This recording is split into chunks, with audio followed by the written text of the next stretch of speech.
Whittier Plan Commission meeting for Thursday, December 19th is called to order. Please stand for the pledge. I pledge allegiance to the flag of the United States of America and to the republic for which it stands, one nation, under God, indivisible, with liberty and justice for all.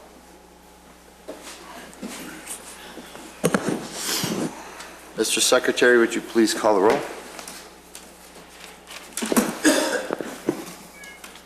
Commissioner Dorband. I'm here. Commissioner Dorband. Commissioner Johnson, I am here. Commissioner Powers. Here. Commissioner Schaaf. I'm here. Commissioner Stylen. Here. And Commissioner Zangara. Present. And Chairman Rufato. Here. Excuse me. Mr. Jennings, are there any changes to the agenda? We have no changes this evening.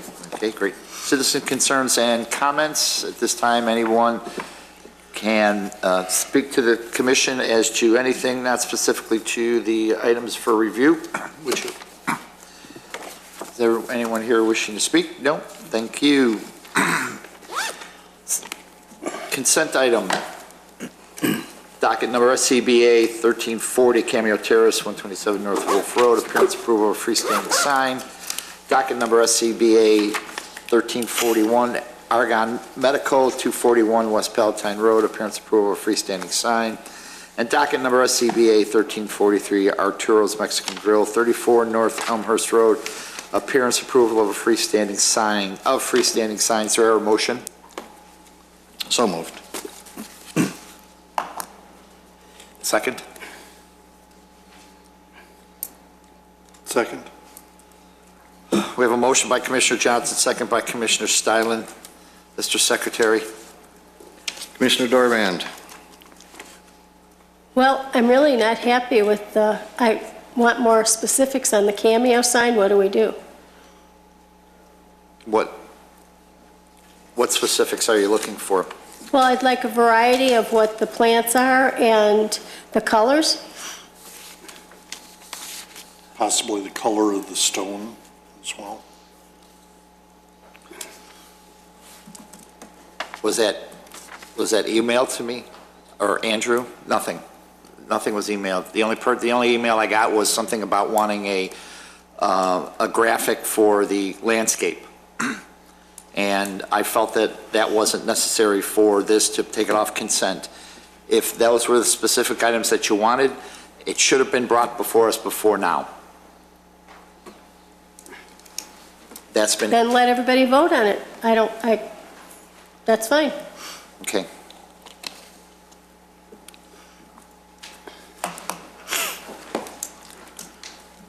Okay, back to the consent agenda then. Commissioner Dorband. No. Commissioner Johnson, I say yes. Commissioner Powers. No. Commissioner Schaaf. No. Commissioner Stylen. Yes. Commissioner Zangara. Yes. Chairman Rufato. Yes. We have 4 yes, 3 no.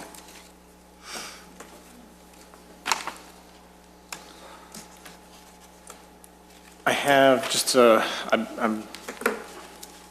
I had somebody voting twice for a second there. I have the 3 no's, Dorband, Powers, and Schaaf. Is that correct? Correct. 1, 2, 3. Who didn't vote? Terry. Commissioner Stylen voted yes. Yes. Yes.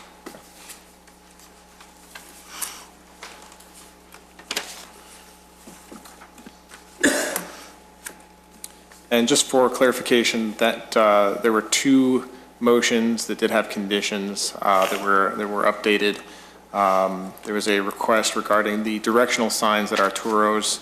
We have a condition of approval relating to visibility of the directional signs, which are roughly in this area. So we will ensure that the signs will be located to not obscure the vision of motorists crossing that sidewalk and entering the street. And we had the condition of approval on Cameo Terrace relating to the size of the landscape area. It appears, based on the drawing, it will meet the minimum size criteria for the code, but we did have a condition of approval that it would be a minimum of 36 square feet. And Andrew, the the entrance exit signs, you know, they should be pedestrian friendly as well. There's a lot of bicycle traffic that goes along that street, so.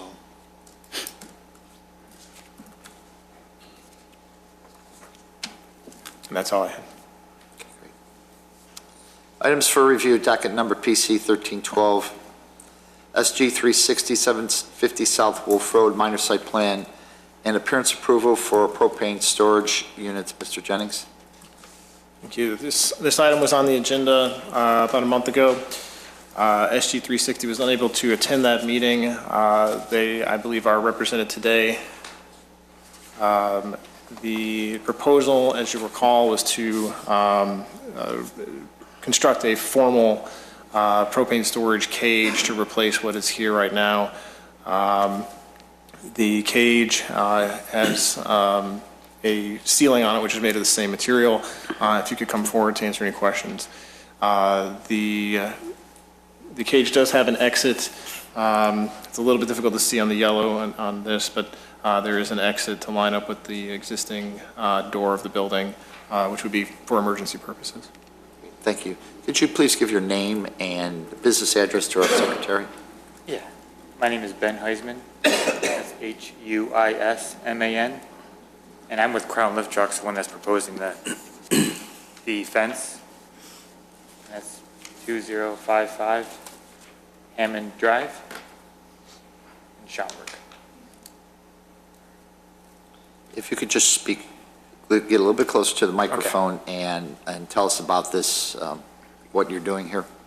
This fence is proposed, they've got the propane tanks outside and the man door, and every time they go out to get a propane tank for a forklift, that man door stays open, and they do coupons and mailers on the inside, and they just want a secure area for opening that man door to go out to get a propane cage, or propane tank for a forklift, so anyone outside cannot get into the building.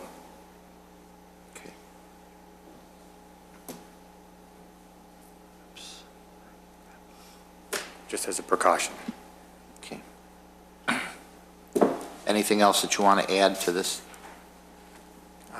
The man door on the cage will have a push bar exit, so it will be friendly for egress.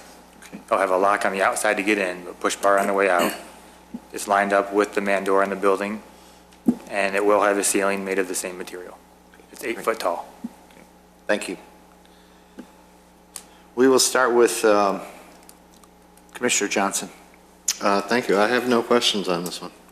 All right. Commissioner Powers. I have nothing. Commissioner Schaaf. Thank you. Am I to understand that there is no egress or into the building from the inside of the cage? The cage is outside of the building. The cage is outside of the building. There's no exit or entrance to the inside of the building. You're not cutting a door there. No, there is an existing door. Oh, there is an existing door. There's an existing man door that the man door on the cage will be lined up with to exit for an emergency if needed, with a push bar.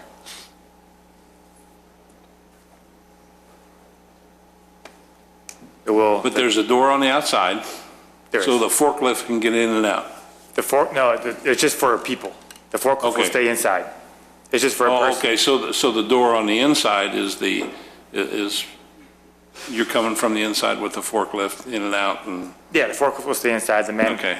rider will get off it to go outside to get a propane tank, grab it, bring it in. okay, now I've got it clear now. Thank you. Okay. Is that it, Commissioner Schaaf? Yes, thank you. Commissioner Zangara. The question is, are you keeping the parking spaces in front of that? I see that there's no cars there anyways. There's typically no cars there, Okay. but the fence will only go on what is the sidewalk. It will Okay. stay within those parking blocks that are there, Okay, so it doesn't intrude into the parking lot itself.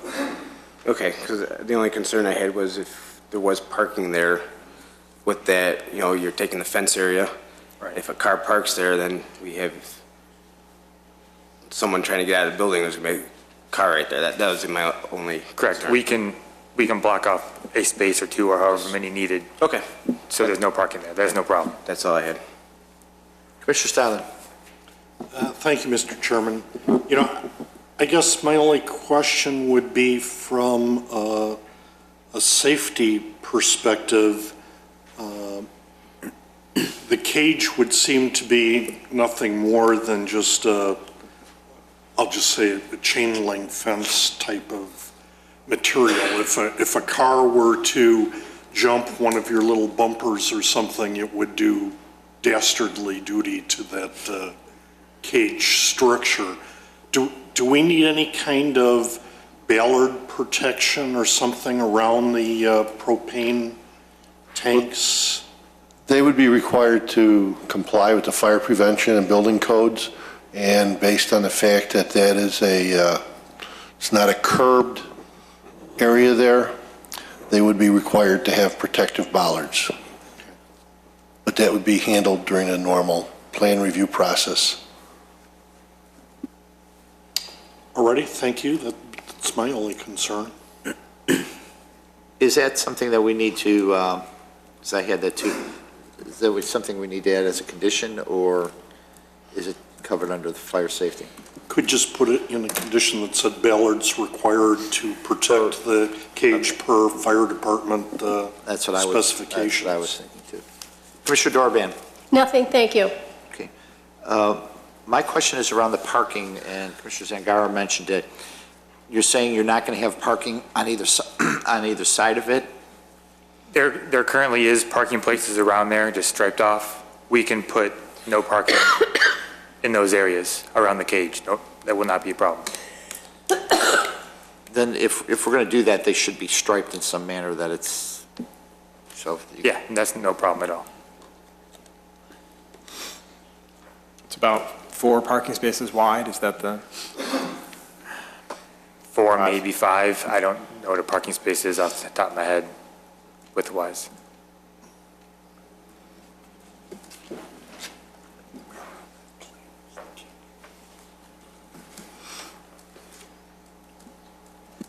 I think that's the gate right there.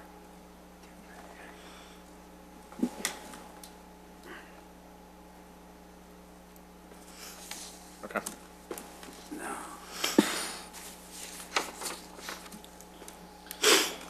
Does anyone have any other questions? No? Do I hear a motion? So moved. Second? A motion by Commissioner Powers, second by Commissioner Dorban. Mr. Secretary? Commissioner Powers? Yes. Commissioner Dorban? Yes. Commissioner Johnson, I say yes. Commissioner Schaaf? Yes. Commissioner Stylen? Yes. Commissioner Zangaro? Yes. And Chairman Rafato. Yes. We'll have something for you to sign. Thank you. Thank you.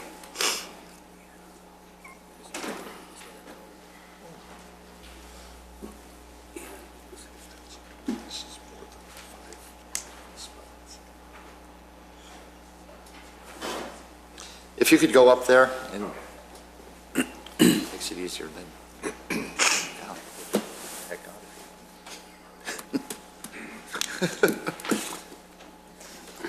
here. We don't do it. Yeah. See, this one's here. Here's the door right outside the cage. I thought you were looking at this on there, and I was wondering How I could do how that? you pulled that magic, No. That would be nice. hacking into the Yeah, I am system. hacking into the system.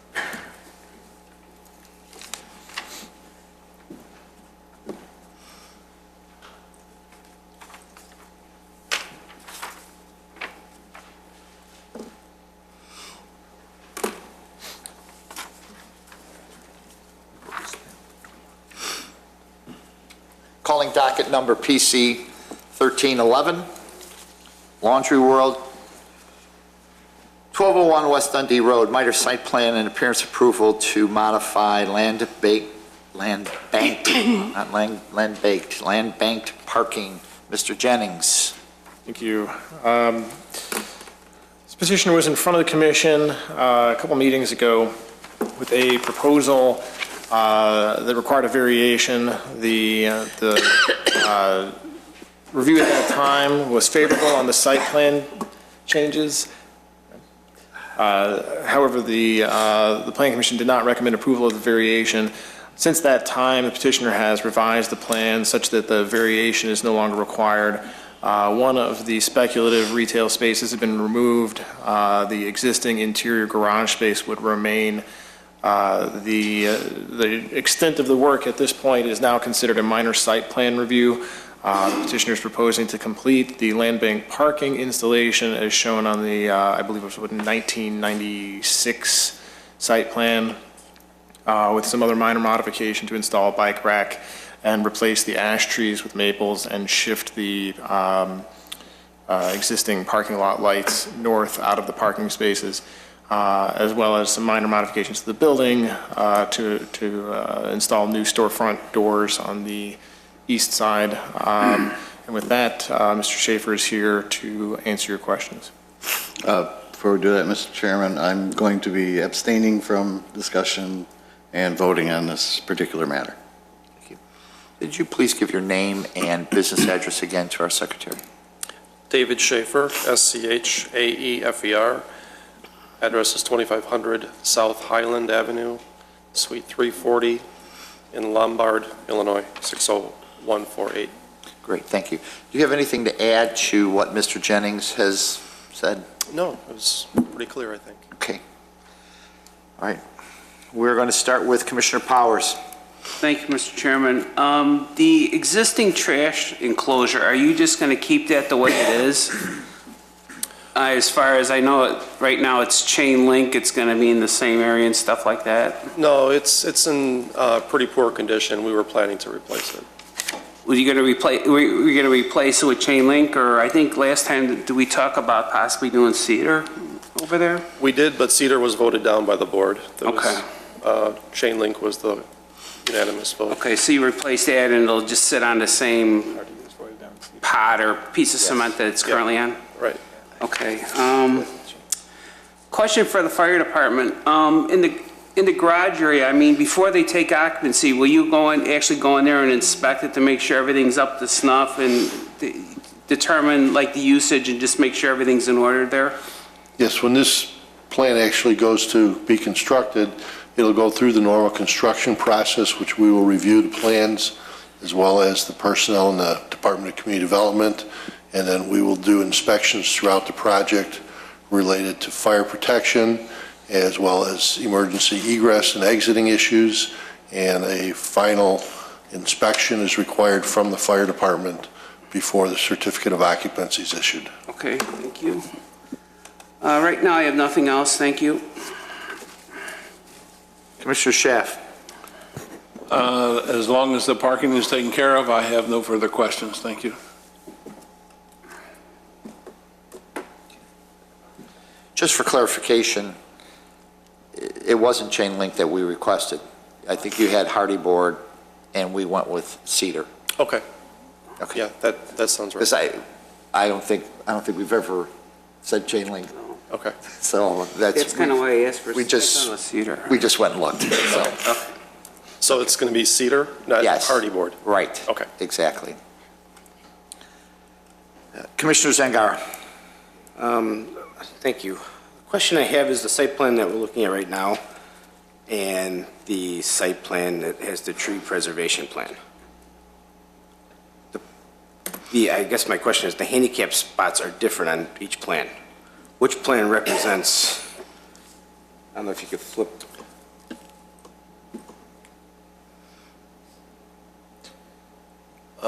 Well, we were planning to move the handicap spots to that little peninsula. Currently, they're on the west side of the property. Yeah. Okay, I just wanted a clarification.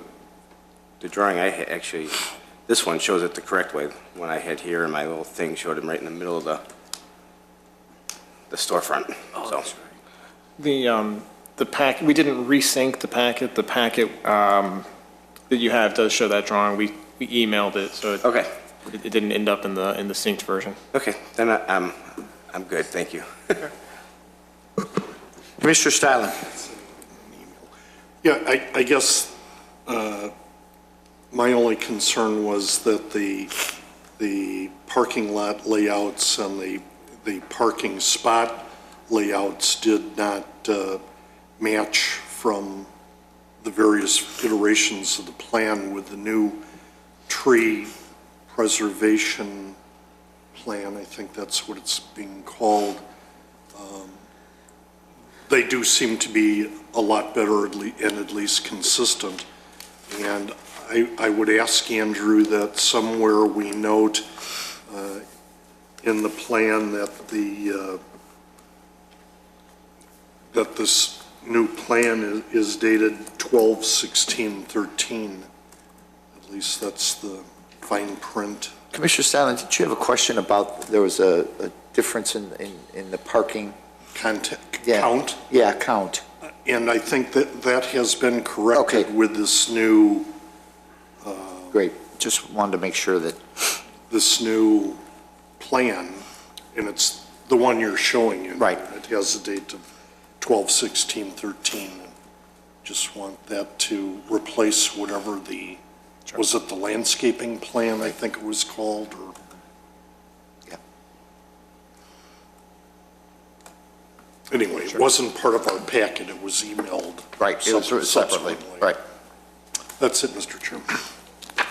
Oh, I do have one last question. The garage space, is that a rentable space, or is it only to be used by parking, or is it going to be storage, or what is the classification of the garage? It is a fairly large space. I believe that the owner was planning on using it for employee parking. Sure does appear that you'd be able to get more than 3 cars in there. Well, it's slated for 4 cars currently. Okay, so it would only be for employee parking? Sure. Can we get that designated somewhere? Or would Make it that be a employee condition? parking only inside? Is that what you, is it indicated? That's what we were planning to do. Okay. Yeah? Is that the consensus of the commission? Yes. They're gonna, yeah, yes. Chairman Ruffato, Yes. if their intent is to have employee parking inside, subject to our review, since the sprinkler protection riser is in the corner of that room, Right. we would probably want some protective bollards or something in there, since you're going to have people that, But, okay, I'm sorry, go ahead. that's right. It's a space that previously was limited, people that were there all the time. You're going to have a slightly different employee set here than a lighting store. And I don't know what particular protection is in that corner now or how the parking arrangement is going to be, but the sprinkler riser needs to be protected. Okay, so irrespective of it being, that's not a product of it being employee parking, it's just a product of it being parking. Yeah, more transient parking, I think, than before. Except A the- transient employee. I really don't know how much they used and how the arrangement was before, if they only had like 1 or 2 vehicles. But looking at 4 parking spaces in there, I think it's going to be a little tight. Well, just to clarify, I'm not sure that 4 cars are going to go in there, but we're allowed 4 cars in there by the code. So there's only 3 spaces, and I'm guessing that, we'll get 2 or 3 cars in there. Okay. It's not going to be packed to the gills. I guess what I'm having trouble with, and it's not just any clarification, is there was parking in there before, but this wasn't protected. But now we're saying it should be. I'm just looking for the clarification there. irrespective of the number of spots that are in there, it sounds like, that it should be protected. Yeah, again, I haven't been inside in that particular corner of the building, so I don't know if there is some protection back there, and I don't know how much parking they actually had in there before. But now I'm looking at, 3 potential tenant spaces with a potential for more employee turnover than a lighting store had.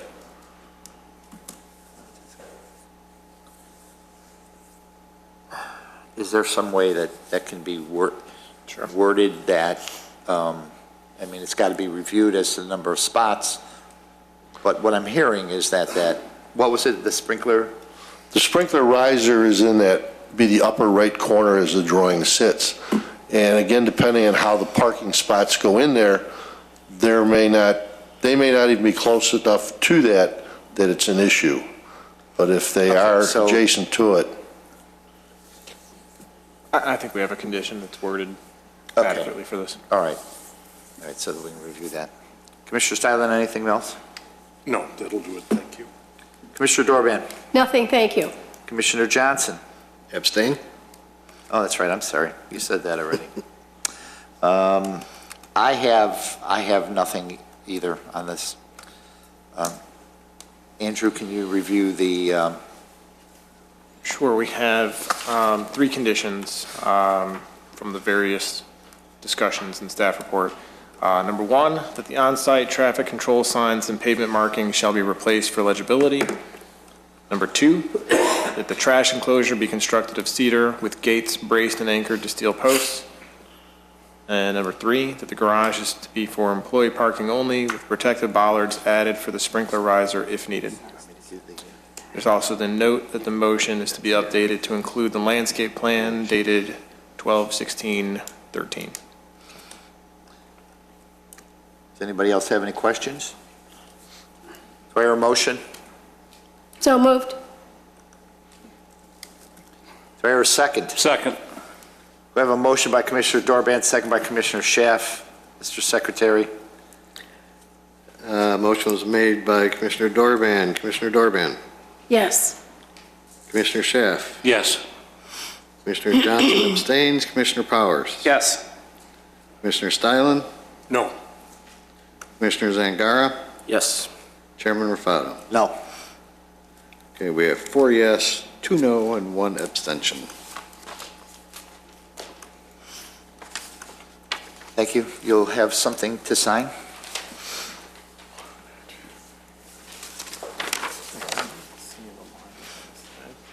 Should shade them. You should.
Am I allowed to sign it?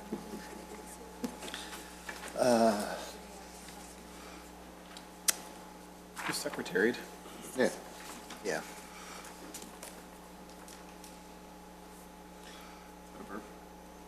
It is Could be. now. It is now. We just made one.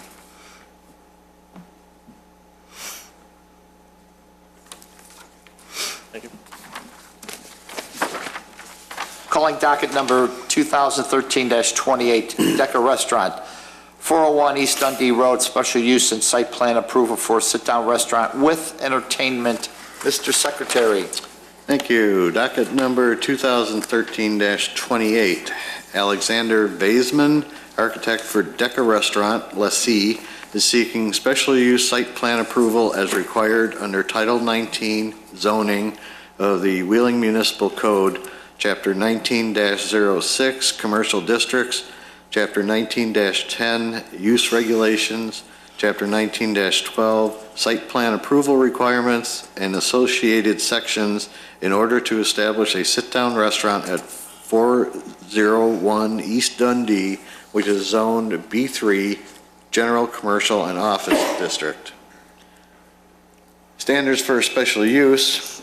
A zoning special use as defined in Title 19 of the Village of Wheeling zoning is a use of a parcel of land that requires review and consideration before approval due to circumstances or effects on the surrounding properties that may adversely affect them. In order to be considered for a special use, the petitioner is required to demonstrate through testimony to the Plan Commission at the public hearing why their request meets the conditions of the village code, including but not limited to how the proposed use will not damage the enjoyment or use of the surrounding properties. Prior to the public hearing, the petitioner provides written statements meant to show that their request for a special use meets the standards established in Title 19. Commission chairperson will typically direct that these statements be entered into the record without a full reading of them at the hearing. Based upon the testimony and supporting materials submitted, the Plan Commission will make findings in support of or against the petitioner's testimony and report those findings to the village board. Mr. Chairman. Thank you. Mr. Jennings? Just before we hand over to the petitioner, a couple of quick notes. We've had questions on petitions in the past, and I'd like to just point out that there are some associated applications being submitted with this. The restaurant, of course, does have a liquor license application that it intends to submit. There's an application related to the gaming license that they intend to submit, and there's an application related to the facade improvement grant program that they also intend to submit. So I believe that is in the staff report, but I just did want to point that out for the record before we open it up to the presentation. Great, thank you. Will you be the only person speaking tonight? Yes, sir, unless there are more questions and I have the owner and the landlord to follow Well, up. if they could both stand, so just in case, could you all please raise your right hand? Do you swear the testimony you would give tonight to be the truth? Yes. Thank you. If you can give your name and business address to the secretary, that'd be great. Sure. Alexander Vaisman, 1056 Court Avenue, Highland Park, 60035. Thank you. The floor is yours, sir. Thank you, Plan Commission. Thank you, Andrew. Currently there is a Strem's Deli located on the corner of Milwaukee and Dundee. I'm not sure if you guys have frequented that location. The owner of Strem's Deli wants to relocate that to an adjacent location at 411.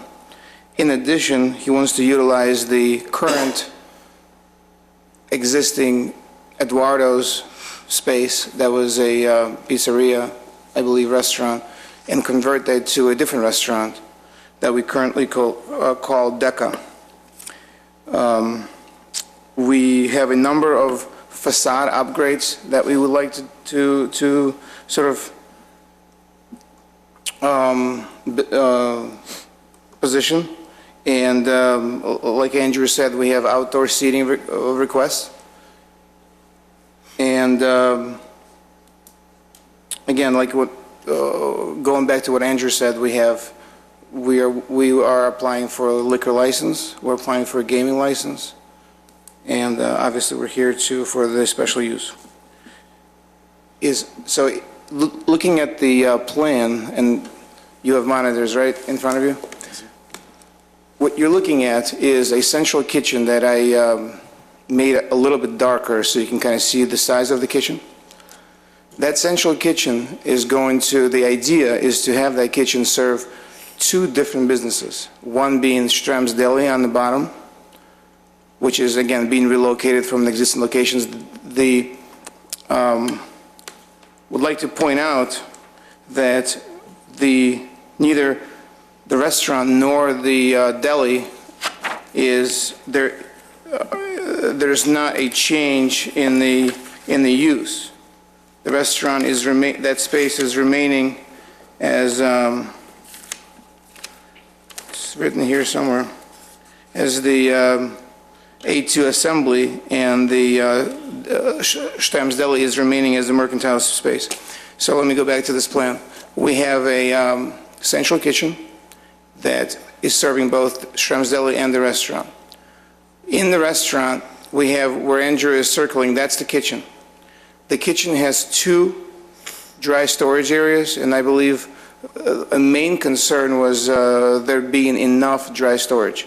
We have addressed that by making the private room, I'm not sure if you've seen the earlier iterations of this plan, but the private dining of the restaurant to the left, as the plan sits, right there, is smaller, and right to the east of it, we have that additional dry storage. So that is the storage that's going to include plates and pots and pans and non-food items.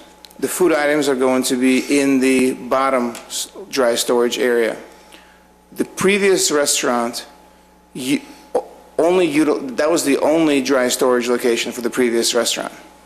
So, and we are well over 25% required, and I'm confident that we have enough dry storage.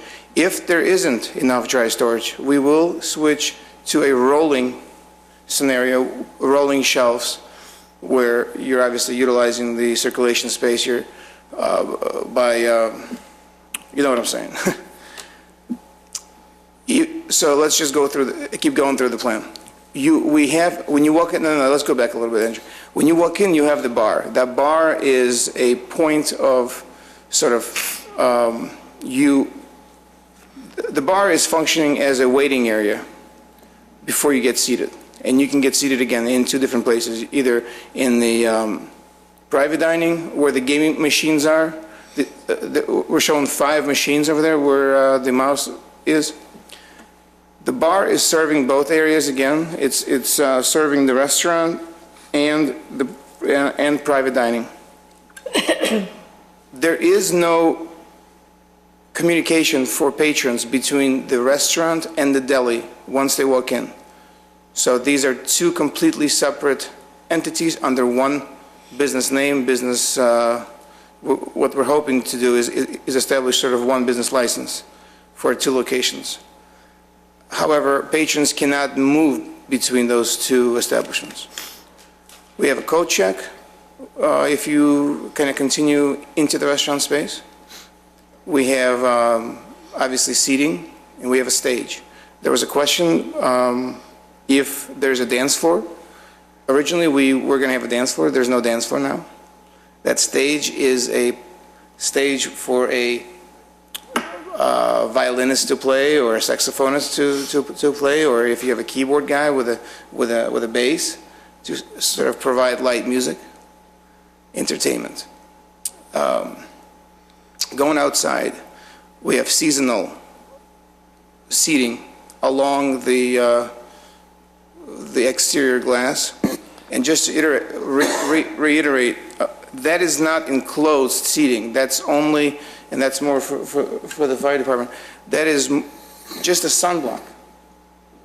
And I know one of the provisions or one of the issues was having the sprinkler system going out there. We would like to ask not to do that, as it's just a sunblock. But I do understand that if you just looking at the plan, you could think of that as a completely sort of 4-weather room space, fully enclosed at all seasons. We have the outdoor seating area that is a little bit removed from the exterior glass. Between the tables, along the exterior glass on the outside, and the grass and the landscape area, we will have 36-inch minimum wheelchair aisle. Everything will conform to all of the applicable municipal and local codes and regulations, obviously. The outdoor area is, again, seasonal. We'll have some umbrellas. I think that there's a rendering that kind of shows that. I'm not sure if Andrew was able to include that in the slides, but this is the rendering. So what we're hoping to do with this restaurant, in conclusion, sort of, is to connect, well, first of all, reuse the existing restaurant space. There was financially and from the business standpoint, there's a lot of equipment that we're able to reuse, and that's helping us open up this restaurant from the old Eduardo space. We have full landlord support for this. We are not changing the use. It was a restaurant before, it's a restaurant now. As far as, there's going to be a question about the parking capacity, and I'll probably address that when the question is raised. We're adding on a new entry, as you can see. What we're hoping to do really is to connect this plaza, this Riverside Plaza, to that dining corridor that's located along Milwaukee, where we have, you know, the Bob Chins and the Tuscany's, and to bring that around the corner a little bit and to kind of balance off the Fresh Farms location with this. I believe that corner, and Wheeling has done a very good job with building that corner up. And we would just want to add to that. We want to add sort of more life to that Riverside Plaza. And if you have any questions, I would be happy to answer. Thank you. This is a public hearing. Is there anyone in the audience that wishes to speak on this item? If there's not, we will go to the commission members, and we'll start with Commissioner Schaaf. Thank you. My question has to do with what you brought up, parking. And I don't remember what we did, Andrew, for outside parking, or the patio, how we counted that. Sure, the patio is counted as the indoor seats are counted, but the first 15 seats are not counted at all. So the ratio is the same, except in order to encourage businesses to have outdoor dining, the first 15 are freebies. Okay. So of the, I don't know, it looks like about, 88 outdoor seating That sounds right. capacity. You have, 72, 73 that we must count for parking. That's correct. Okay.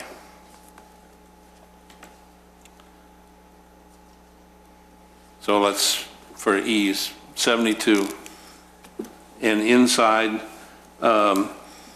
because the site plan that I have on my iPad is not what was up here before. So if we could go back to that, Andrew. There you go. On the far west side, that 2, 4, 6, 8, 10, 12, 14, those 14 seats, that correct?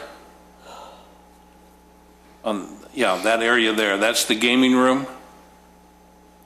That's correct. There's gaming and Okay, private so dining. there's 5 gaming terminals, 14 seats. Okay. So 19 in the gaming. The bar area, which is directly east of that, with the little semicircle, right in there.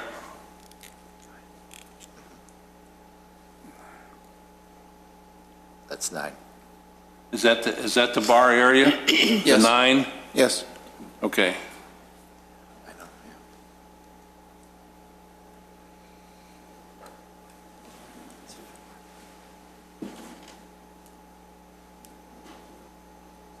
how many other seats? I don't know.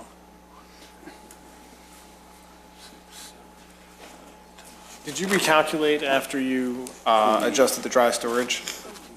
Do you have the total seat count, indoor and outdoor, in front of you? No, and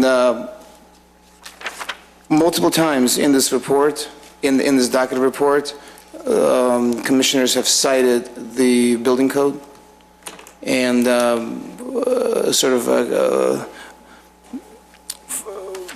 making sure that following the building code is what we're doing here. So the number of seating, the seating capacity will be following the building code, and obviously will be reviewed by the fire department to the maximum capacity possible. That of course, every restaurant owner wants to, if it's a successful business, you want to fill in as many seats as you can. Our business approach is a little different. This is going to be an upscale restaurant. This is a restaurant where service is going to be number one, as well as food. Packing people like sardines is not our intention. However, be that as it may, we will follow the code and be compliant with the code. And just to clarify, based on the previous calculation, we had come up with a total parking requirement of 83 stalls. We did not determine that to be a variation based on the current status of the shopping center. So the only question that the staff report was raising was that the previous allocation for this unit was 81 stalls. Based on the way that this is drawn, the additional outdoor seating area is substantially larger than what Eduardo's had in their outdoor seating area. So the ratio of outdoor to indoor went up.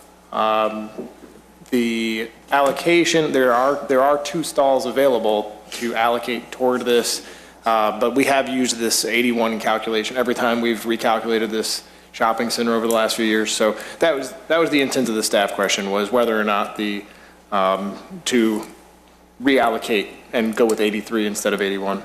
Okay, but as proposed, the proposed floor plan, I count something like a little over 200 seats.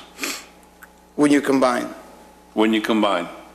And that takes into account the 15 wavered. Okay, so there's 200 seats in this floor plan, and that requires how many stalls, Andrew? In the floor plan that you have right now, you have how many indoor and outdoor seats? You don't know? 202. Outdoor did not change from the previous plan. The indoor has changed. And we were at 204 before? Yeah.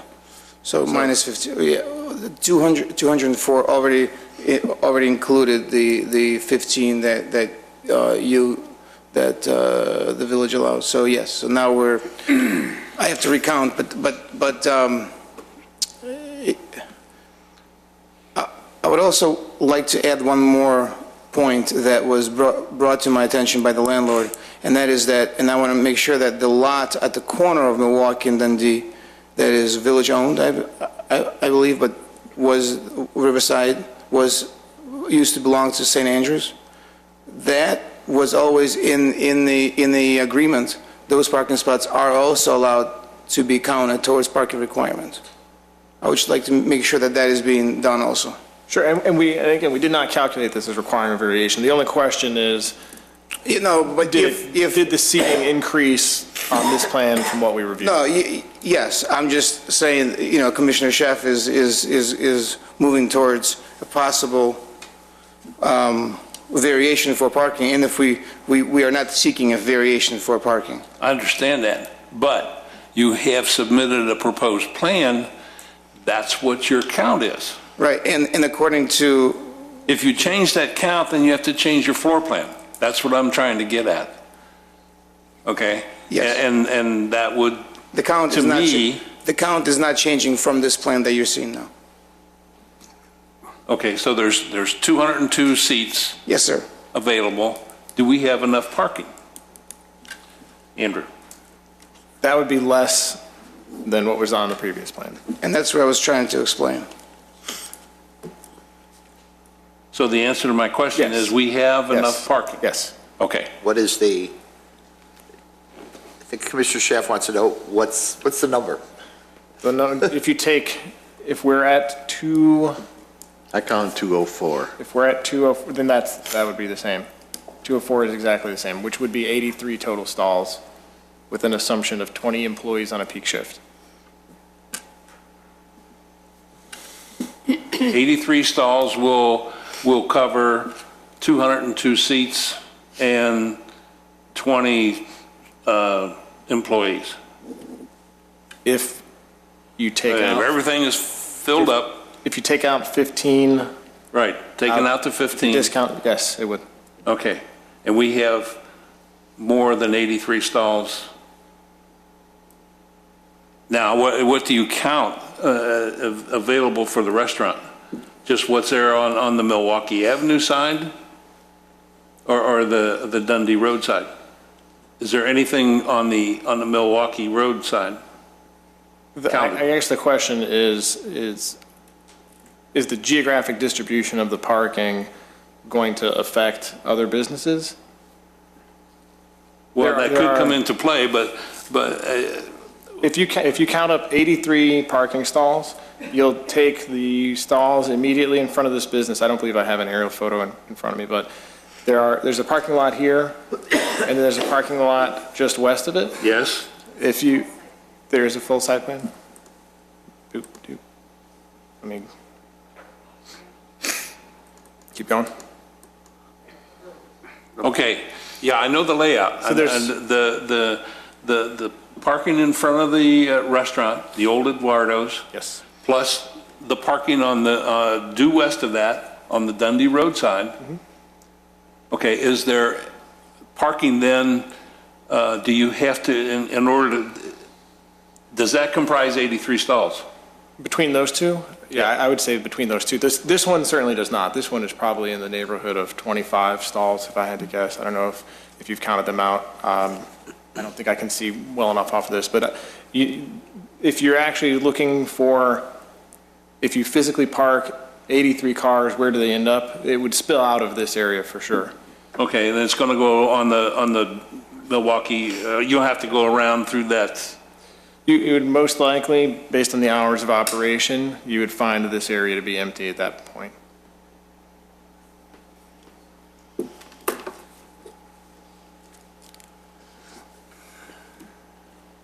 If you were thinking about the real life customer, at what point Yeah. are they looking for parking? They most likely would not need to enter this area.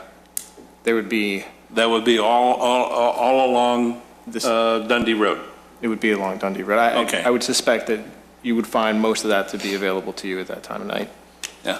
The only safety issue that I see is crossing that drive that leads out to Milwaukee, to Dundee Road.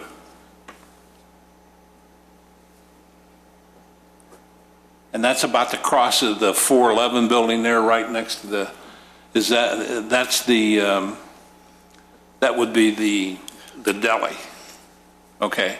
And there's a little crosswalk right in there. Right about, it's under the bridge, I believe. Yeah, there's a bridge there. Yes. Right. Okay. So that's the only safety issue that I see, and that should be striped off. So, or I don't remember if there's a stop sign there or I believe not. there's a stop sign under the bridge, It correct? could very well be. Yeah, I think you're right. Yeah. Okay, I was just trying to grab the parking because I saw a different, okay, proposed plan than what's in our packet. And what I don't see, when things don't match, they stand out. Okay? Yes, sir. The dry storage issue seems to have, they've seemed to have taken care of that. I haven't calculated it. I would leave that to the health officer. I would suggest leaving the condition in. It does appear, just based on the vision. amount of space dedicated to it that was not. They were pretty close before, and it does certainly seem like they've gone Yeah, over it seems now. like they've taken care of that. It looks that way. Other than the parking issues and of course, the traffic is coming out of that to go west is horrific. It really is. You're almost better off going to Milwaukee Avenue and around that way. But people will learn, as I did. So other than that, I have no further comments. Thank you. Thank you. Commissioner Zangara. Question I have, it's actually regarding some of the outdoor. What a kind of, I didn't see anything regarding, or maybe I missed it, regarding lighting or anything out there? Sure. How are you going to light up that area, or is there plans for that? We are not looking to add additional lighting other than what is currently on the building. Okay, so in this area that you're putting all these tables in, There's going to be like a candle there's, the plaza is pretty well lit. Okay. There is enough ambient light there in the plaza. Currently, if Andrew can circle, see that pole right there? And there's one more there's another pole that is providing, is currently what's on the site. And that was meant to sort of illuminate the entry, if you will. We're going to stick to that. and then also with the outdoor area, I see all these tables and everything. Is there an employee station you're going to have stationed out there? It's a great question. We were discussing this, actually. So we will have a rolling employee station that is on casters, or coasters. I get those two. Casters. That will have a wireless POS on it. It will, if the weather is nice, they can input it right there. It will have all of the, enough of the rolled up silverware and some plates that, in case they need to act quick, it will be on wheels. And then another question I would have is wintertime. What's your plan on storing all these tables? It's another great question. We are currently, our business plan is to rent out a storage unit off premises to store it in the one of these storage units. Yeah. Okay. We don't have enough room. Exactly. And that, this would be a weird question. Okay. You must be a restaurant owner. No. You have a couple notes on the drawing that say, they're on the front windows and on the side here, it says curtains, pull-out, and privacy devices. Okay.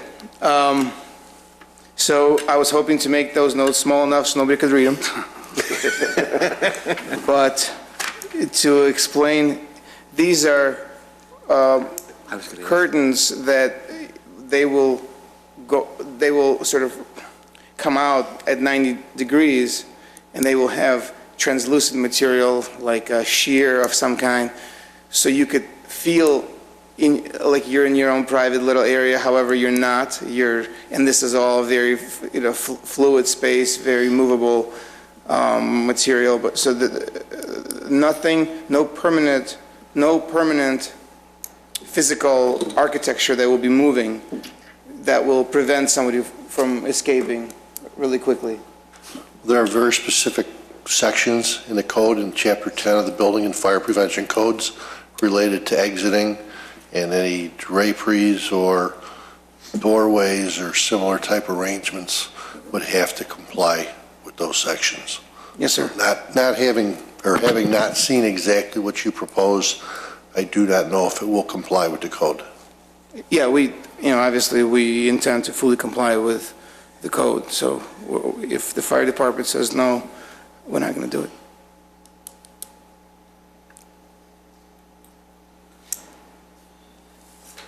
think that was about it. Well, the one question on the awnings, because the one picture you have, Yes. is it retractable awning? Yes, they're becoming really popular at Costco right now. In fact, we might be purchasing the system from Costco. It's a very durable system. So in wintertime, you take it away so there's no It snow? rolls in and there's a cover. Okay. Okay, I think that's about all I had. I think you answered all my questions. Thank you. Thank you. Commissioner Steilen. Thank you, Mr. Chairman. I think can you tell us the hours of operation of Yes, sir. Your restaurant? Yes, sir. With that, I have a question. The hours of operation that are listed, well, let me go through what is listed currently in your docket. So Stram's Deli is listed that's to be operating from 9 a.m. to 8 p.m., 7 days a week.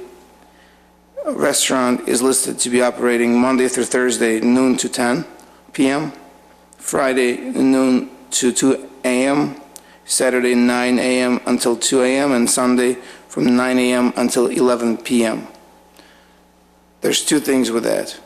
We are, which is also noted in this docket, we are restricted by the liquor license that we're looking to get. And as far as the hours of operation, so we will have to be consistent with the provisions of the liquor license that allow hours of operation. And the question that I have for the commission is this a good time to potentially change the hours of operation 1 hour? What would you like it to be? Like, for example, Stram's Deli from 9 a.m. until 8 p.m. As it is now, this was a mistake. And then for the restaurant,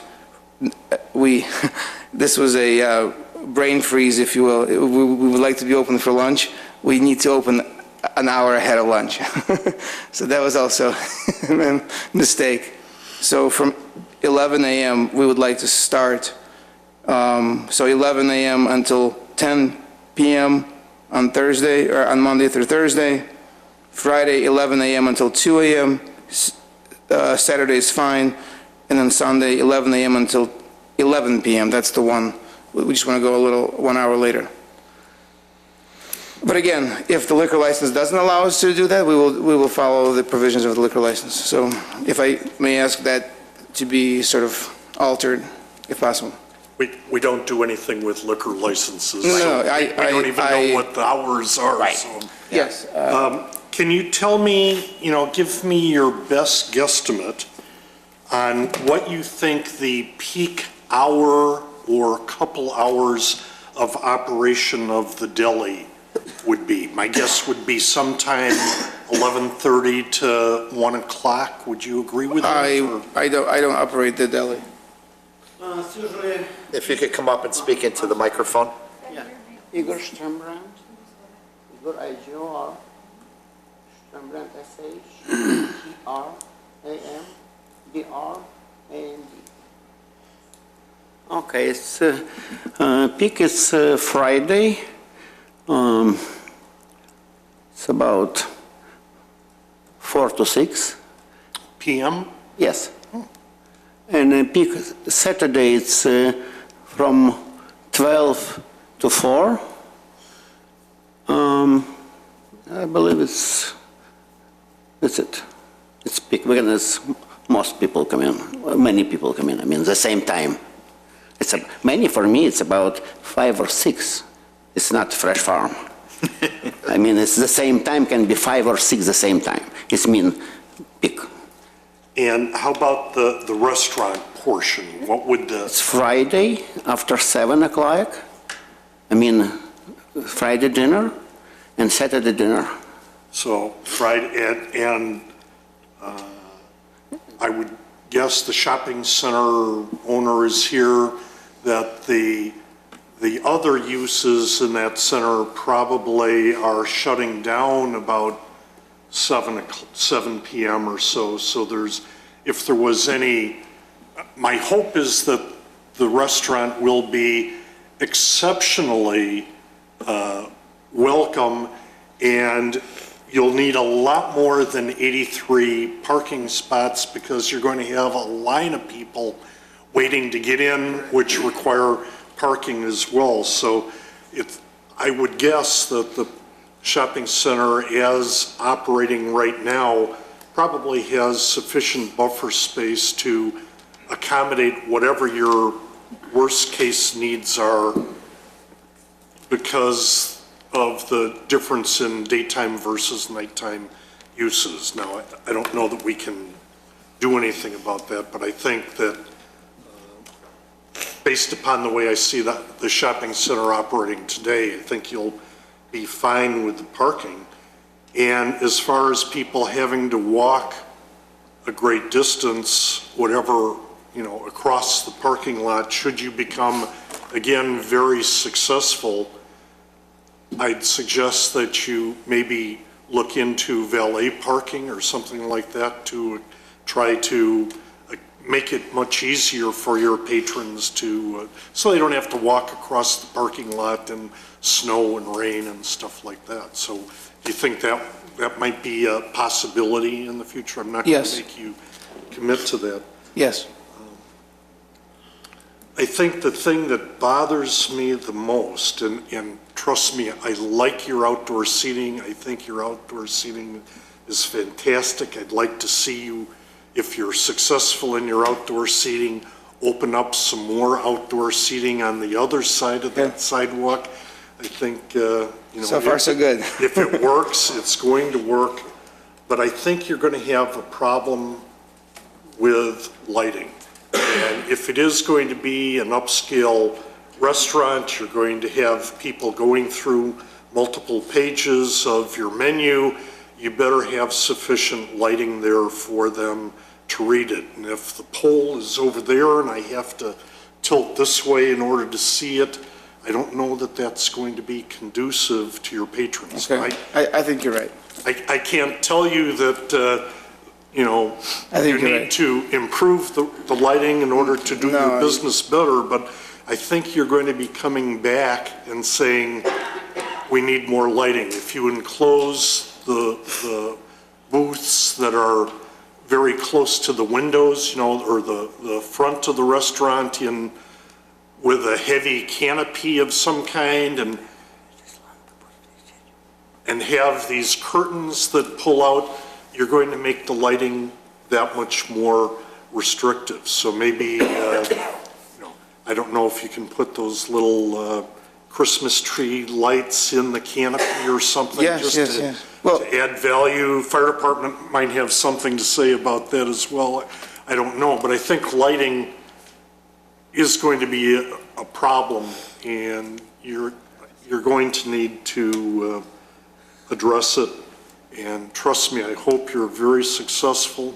Thank you. And I'd like to see a lot more outdoor seating in town. You're making a great effort to doing it, and I think that would really help improve the character of the area. So, go for it. Thank you, sir. And I wish you a lot of success. Thank you, Mr. Chairman. This feedback is better than soft opening.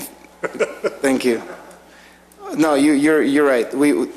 Lighting is so important. We will look at that. You're right.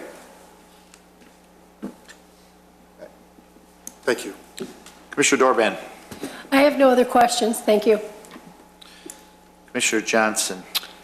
Thank you. There's a couple different drawings here. Which one, Andrew, is the one that's referenced in the docket now? Right now in the docket, what you have is this particular drawing. What I would suggest is the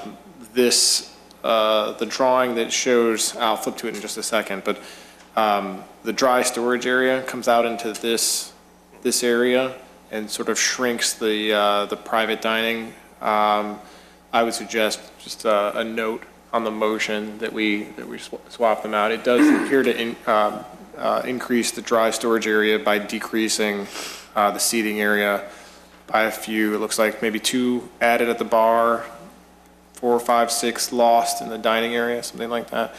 Can you find the date on that? Yeah, Change plan? The change plan is dated yesterday, 12/18. 12, yes, 18. So not, yes. I see. Okay, so on this one now, we have a wall in that private dining area and what looks to be like a sliding door at the entrance of it. Is that what that is? No. That is not a sliding door. That is a curtain that you could easily move through. And the idea, again, is to be able to compartmentalize that area. If we have a situation where somebody is requesting private dining for a very small, like a family event, something like that, we could kind of put the curtain over, and there will be an exit sign there that's an exit path. So again, not a sliding door, but a sliding mechanism like a curtain. Okay, well, that you'll have to take up with Mr. Antor. Okay, let's see. The folding curtains that you were proposing along the window, that you can divide the various things into like temporary booths, were you visualizing those going all the way up to the ceiling, or is there a soffit there? I forget what it looks like inside. You know, the ceiling is not that tall in that space. And they would, because of the way they would move, is they are not going all the way to the ceiling to allow for them, for that range of motion. So they're probably around 6 inches to a foot down from the ceiling. And when they're against the glass, are they translucent, or Yes. are they're blocking the view They're not completely? blocking, no, they are translucent. They are translucent. So then you wouldn't have any other shades on the windows Well, besides those? No, well, we would in the summertime. Well, let's address the sun. The sun is going from east, south to west. So there's never a direct sunlight into those windows. Only in the wintertime when the sun is like, 4 p.m., something like that. In the summertime, we do have those Costco shades that will help with that direct sunlight. So that's how we're trying to solve that glare issue, if there is any. But the orientation of the exterior glass is pretty good here. It's a lot of ambient light, I think. Okay. And then on this latest drawing, it still says dance floor on it, so that Yes, should be duly noted. No dance floor. Only I have 3 little kids. They can maybe dance.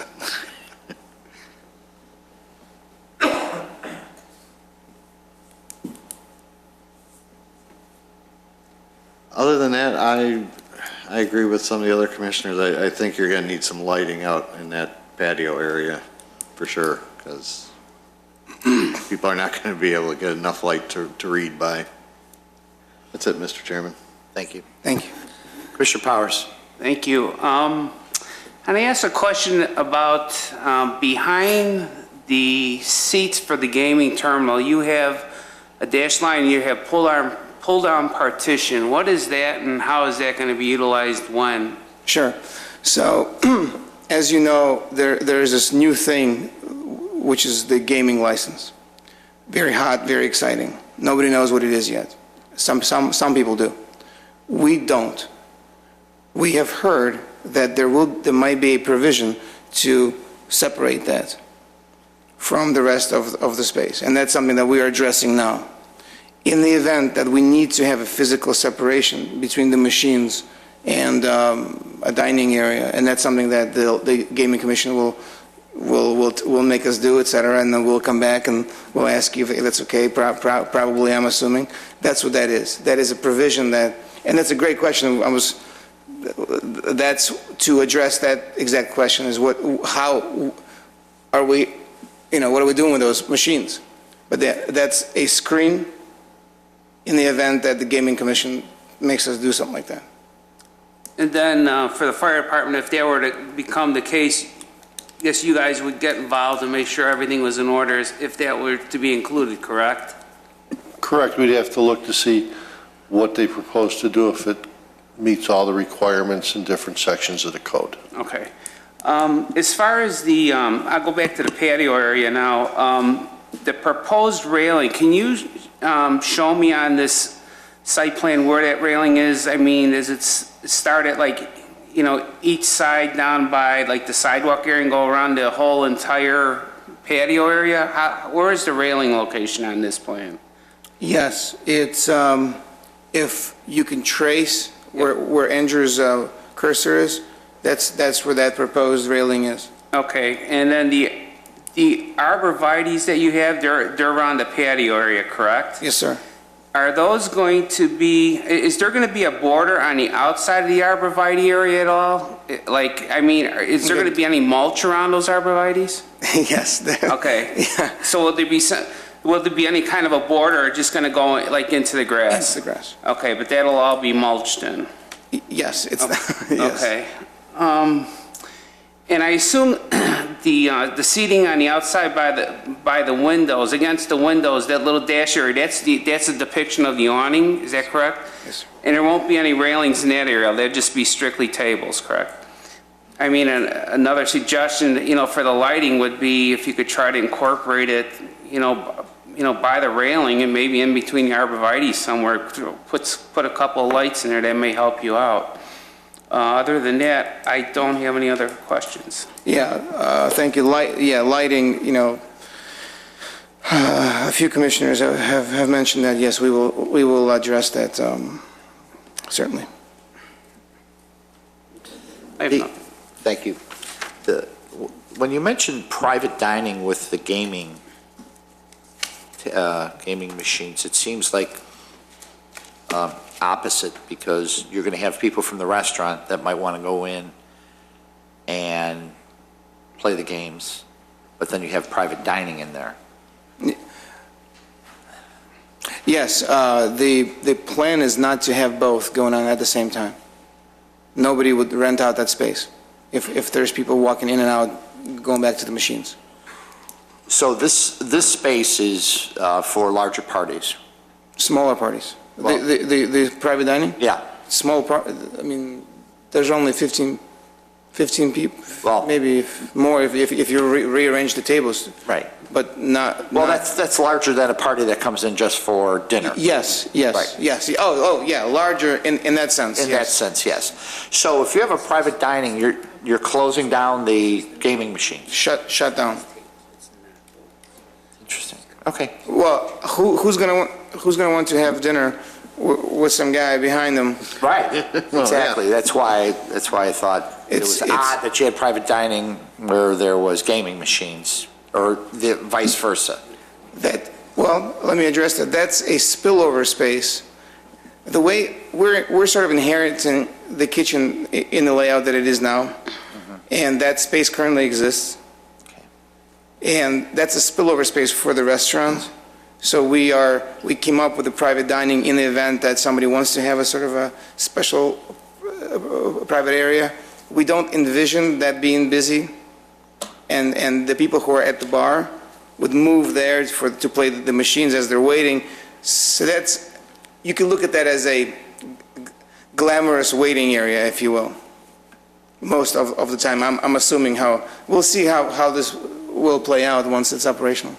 Andrew, and it's got nothing to do with the use here, but the gaming laws, do you have to be 21 to be in the same room with those?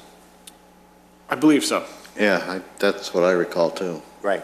So, I think the way that the other restaurants have previously dealt with that is they were dedicated locations, Right. and they restricted entry, period. In this case, there would be a family restaurant on the other side.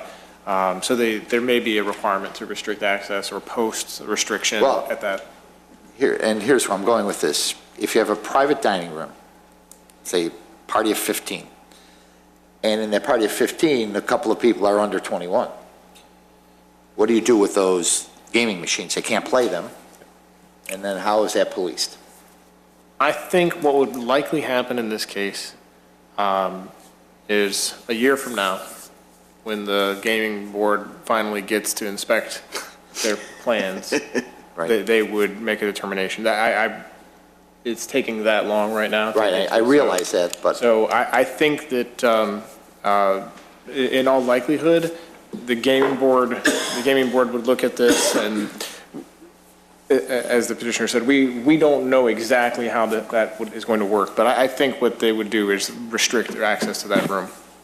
So it could be an either-or room then, I mean, It may be the. full-time, Exactly. either this They- or that. Exactly. right, it's, okay, because it's not, how do you disable machines if you have a private party in there? I'm And, sure you The can't shut them down. the partition may have to reach the floor. okay.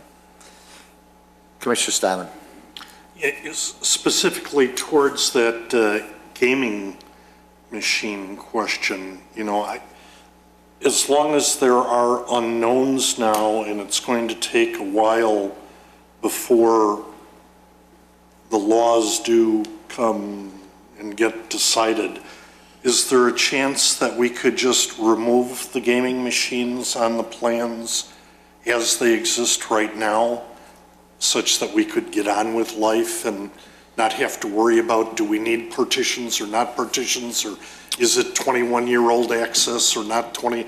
You don't know, we don't know. If we just kind of whited them out right now, then you could come back. We do have operational gaming machines, just to clarify, we do have operational gaming machines in one location that is not age restricted. We have them in one location that is age restricted. So the ones that are operational right now were existing businesses. They were able to go through the licensing faster. The ones that you have reviewed were new businesses that were dedicated 21 up. So of the existing ones that are operating right now, I believe PS Pub is age restricted and Jeffrey Lanes is not. So if we were to go investigate at Jeffrey Lanes, we'd probably find exactly how the state gaming board But I mean, approved if it. it's going to take a year for them to get it figured out and for them to figure out how they're going to work their business around whatever the laws are, they can come back to us and ask for a minor site plan change, a lot easier than me approving something that I don't know how it's going to work or if it's going to work or what restrictions are. I don't want to pass something that I don't know that I have the correct restrictions on. So, if we just took them out for now and then come back in 6 months, 9 months, a year, whenever you guys know. What I would respectfully ask for is to leave them in, and the reason is because everybody's mentioning a year. It might be 3 months. It might be 6 months, and we certainly what we could do is you could, for example, leave them in, but we can, I suppose, create language that says exact use of it will be governed by, Because if you change the plan at all, you're going to have to come back before us anyway. But we don't anticipate changing the plan, because this is what to go in for a gaming, to go in front of the gaming commission, it's like the chicken or the egg. We can't have a village who hasn't approved a use, and then we are applying for that use. It's a conflict that way, It's, if we took those out, Commissioner Steinle, they wouldn't have to come back before us. They would. They would not. Now, if they were an existing business, fully operational, and they Right. have a liquor license, the gaming aspect would be considered if they've indicated that they intend on having some type of entertainment in that area, and they go through the gaming board, they would need a liquor license, and the gaming board. At this point, what they're showing you is the floor plan indicating how they would arrange it. But if they were to take them off, as it currently stands, we would not, in all likelihood, have them come back. It's even better. Let's leave him in. Please. Well, as soon as I'm done with my questions, I'll yes. Outside, do you anticipate, and I don't see any on this plan here, of trash receptacles? Yes, sir. So you need to do that, okay? Yes. Could you add that, just trash receptacles? These are for busing? Well, busing and, yeah, probably No, for busing well, and for just general, I would think that people, For general, busing is nobody, I we're not think going to have general, a halfway station. It's all going. No, I'm saying the tables here would be bussed by the staff of the restaurant. Yes. But then if somebody wants to throw away like a piece of paper or a napkin, it's outside. we should have trash receptacles. I agree, we will show that. Okay. And then, in one of the artist renditions, you have the sidewalk. It looks like pavers. Are you changing that at all? That's the artistic license. Oh, no. No. Okay, just want to make sure, because you have it right there. It's Looks yeah. real nice.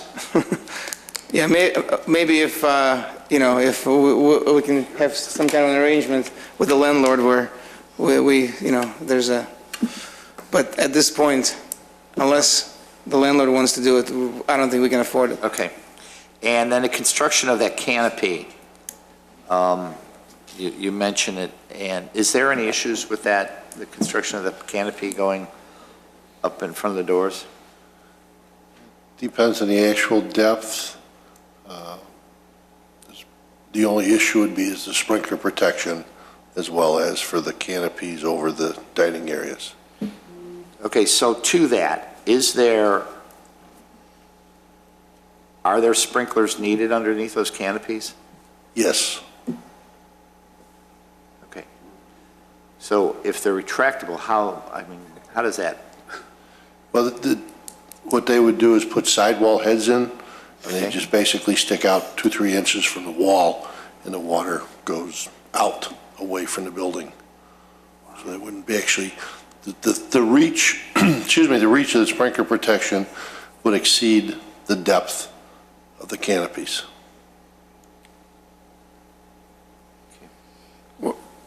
Which again would be similar to what they have under the front canopy at Bob Chin's and the entrance to Tuscany and some other places in town.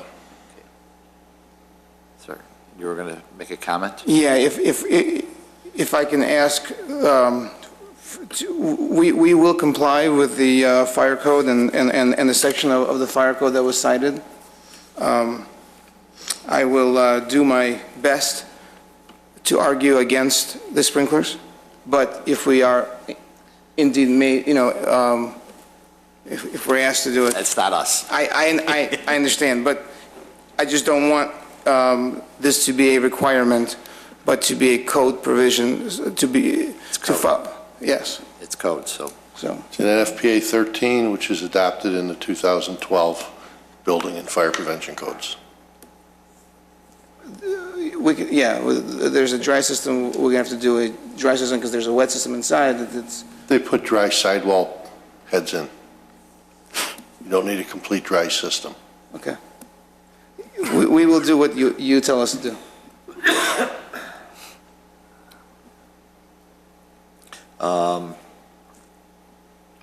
Signage, you don't have any signage for us tonight, right? Signage, no. And I'll follow up with Andrew on that, but no. Yeah, you'll have to come back before us on signage. Yes. Okay, great. Okay. And I have to ask my final question. Commissioner Zangaro was asking the question.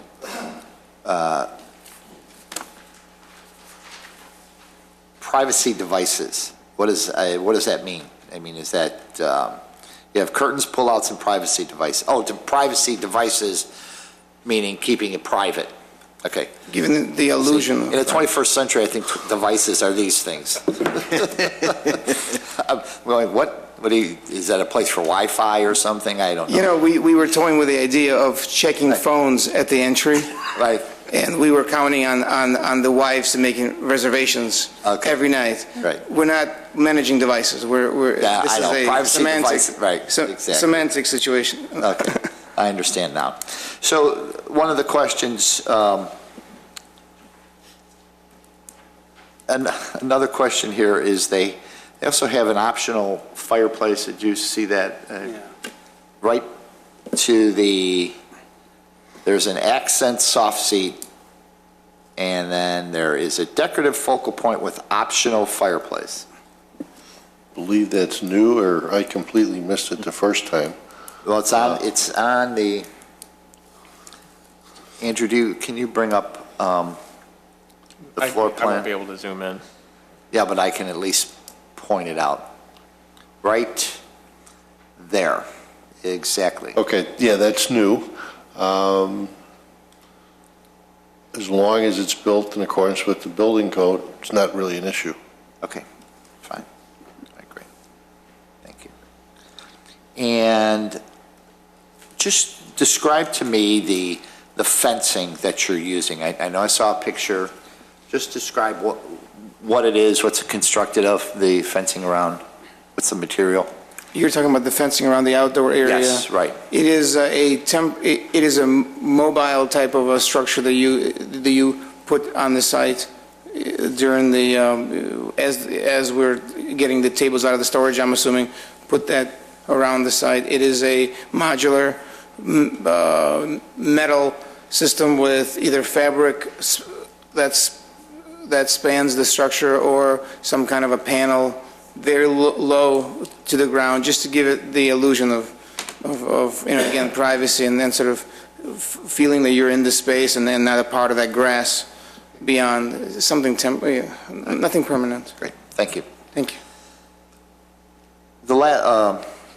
Back to Commissioner Steilen about you want to leave the gaming machines in there the way they are? Okay. So, Commissioner Shafts, should they be left in? I believe it's okay. Yes. Commissioner Powers? Yes. Commissioner Steilen? I'd rather not see them there. Commissioner Johnson? Yes. Commissioner Zangara? Yes. Commissioner Dorban?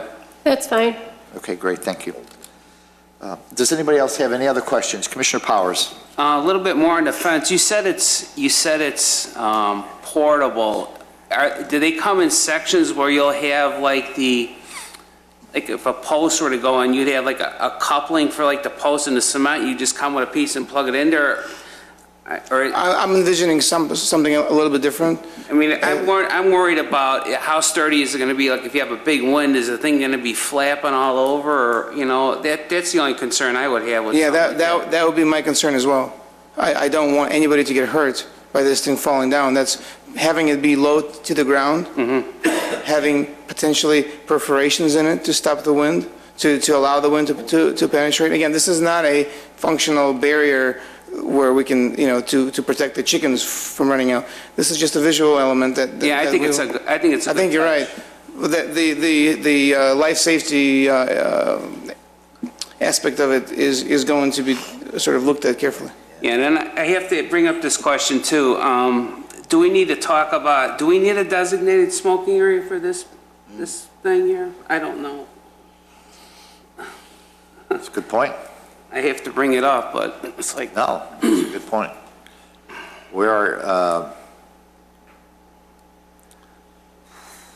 something that, but before we go there, It'd be and right it's here. a good point, Commissioner Powers, the drawing, the picture that you gave us on the fence looks like it's bolted down. Yep. The fencing, looks like it's bolted down. Yeah, there's a post right to the right of the flower pot. Yeah. That post is how I envision the structure to be, sort of mobile that way. It's not bolted. I can see you're not happy about that. This will be worked out. It's not going to stay in any kind of wind. This will be worked out. This is something that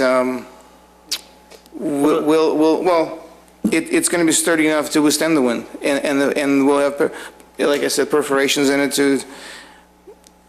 We have enough. That area is kind of hidden behind those existing trees that are just north of it. Any wind that's there, I think the arborvitaes will also help shield. So this is inside. You got to remember, you're not putting in very big arborvitaes, and that it's not going to be instantaneous, 12 feet high. Or if somebody on the inside stands up, stumbles a little bit against the... So you need to do something that's got to be, for life safety issues, they probably have to be fixed. If, for the stumbling point, it's better if they're not fixed. No, I wouldn't agree. But Yeah, probably not. Don't, what can we put as a condition for that? Because that's, Well, the one that's proposed with that appearance, yeah, that particular one is bolted to the ground. Right. To achieve that appearance, that particular product is bolted to the ground. What I would suggest, if you're intending a different product than the one that you're showing, I would suggest just bringing that as a minor appearance review in the future. Okay. Once you do locate, assuming this is approved ultimately, if you find a specific product that is not bolted to the ground, submit that as a minor appearance review. You'll have signage in the future. You could time them together. okay, but at this point, we're going to go. We just if we can move forward with something that is bolted to the ground. yep. Per this picture. We're going with this proposed Thank you. patio fencing that's here on the plan. It's in the Yeah, plan. because in maybe the you're plan. all are exactly correct. Maybe it should be bolted, like a la fence around the pool that has those openings that you just seasonally put those poles in. Maybe it's something like that. And then Commissioner Powers talked about a smoking area.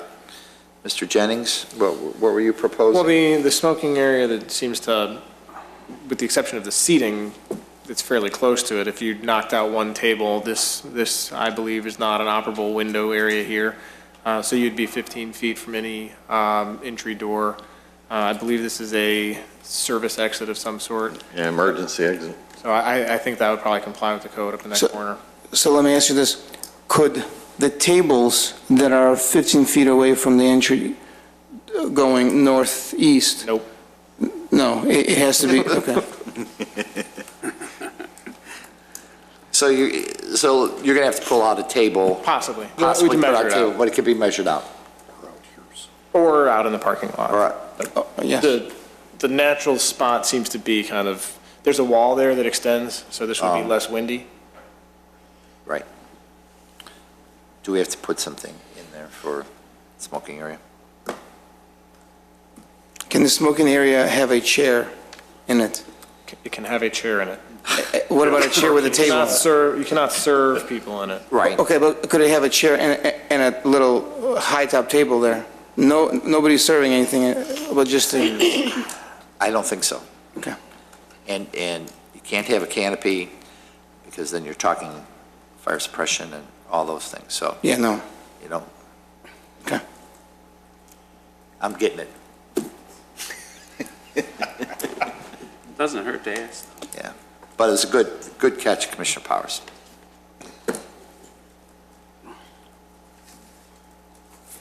So,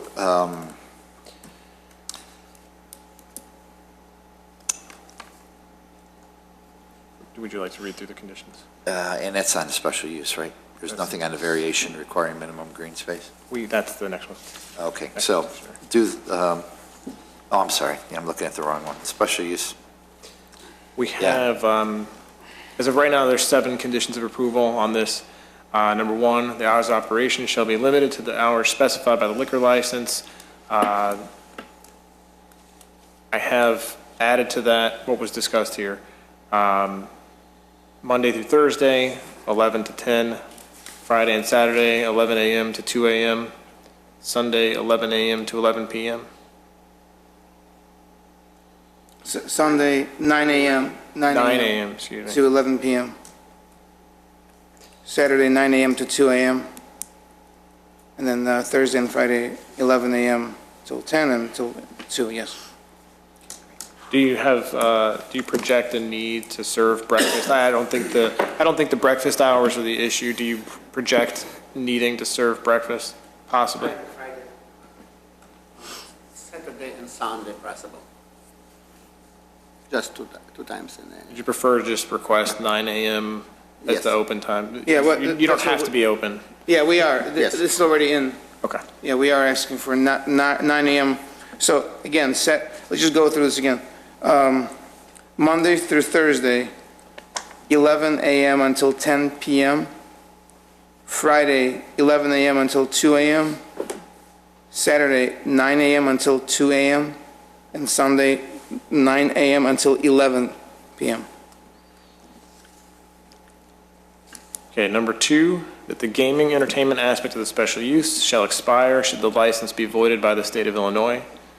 Number 3, that the restaurant provide documentation relating to the condition of the grease basin.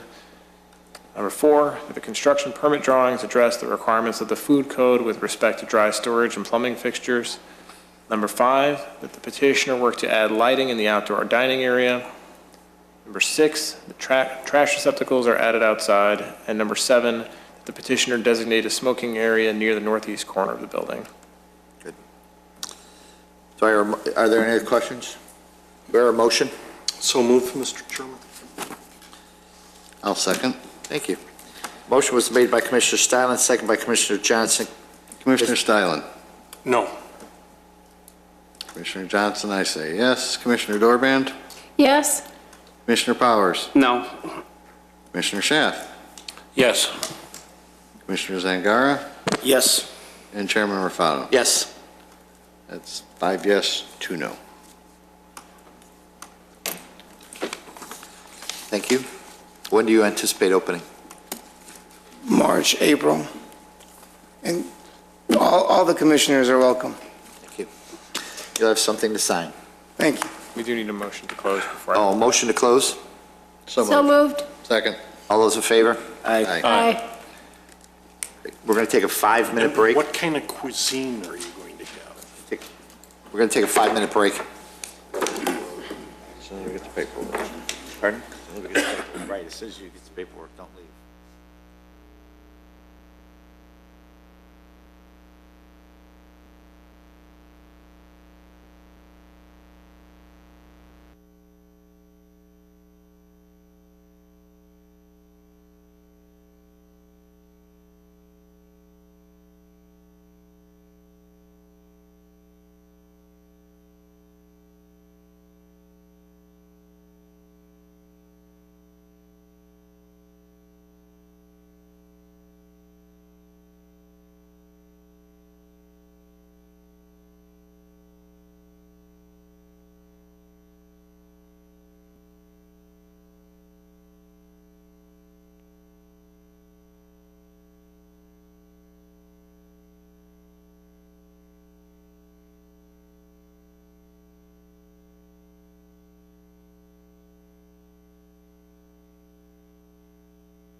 Back to order.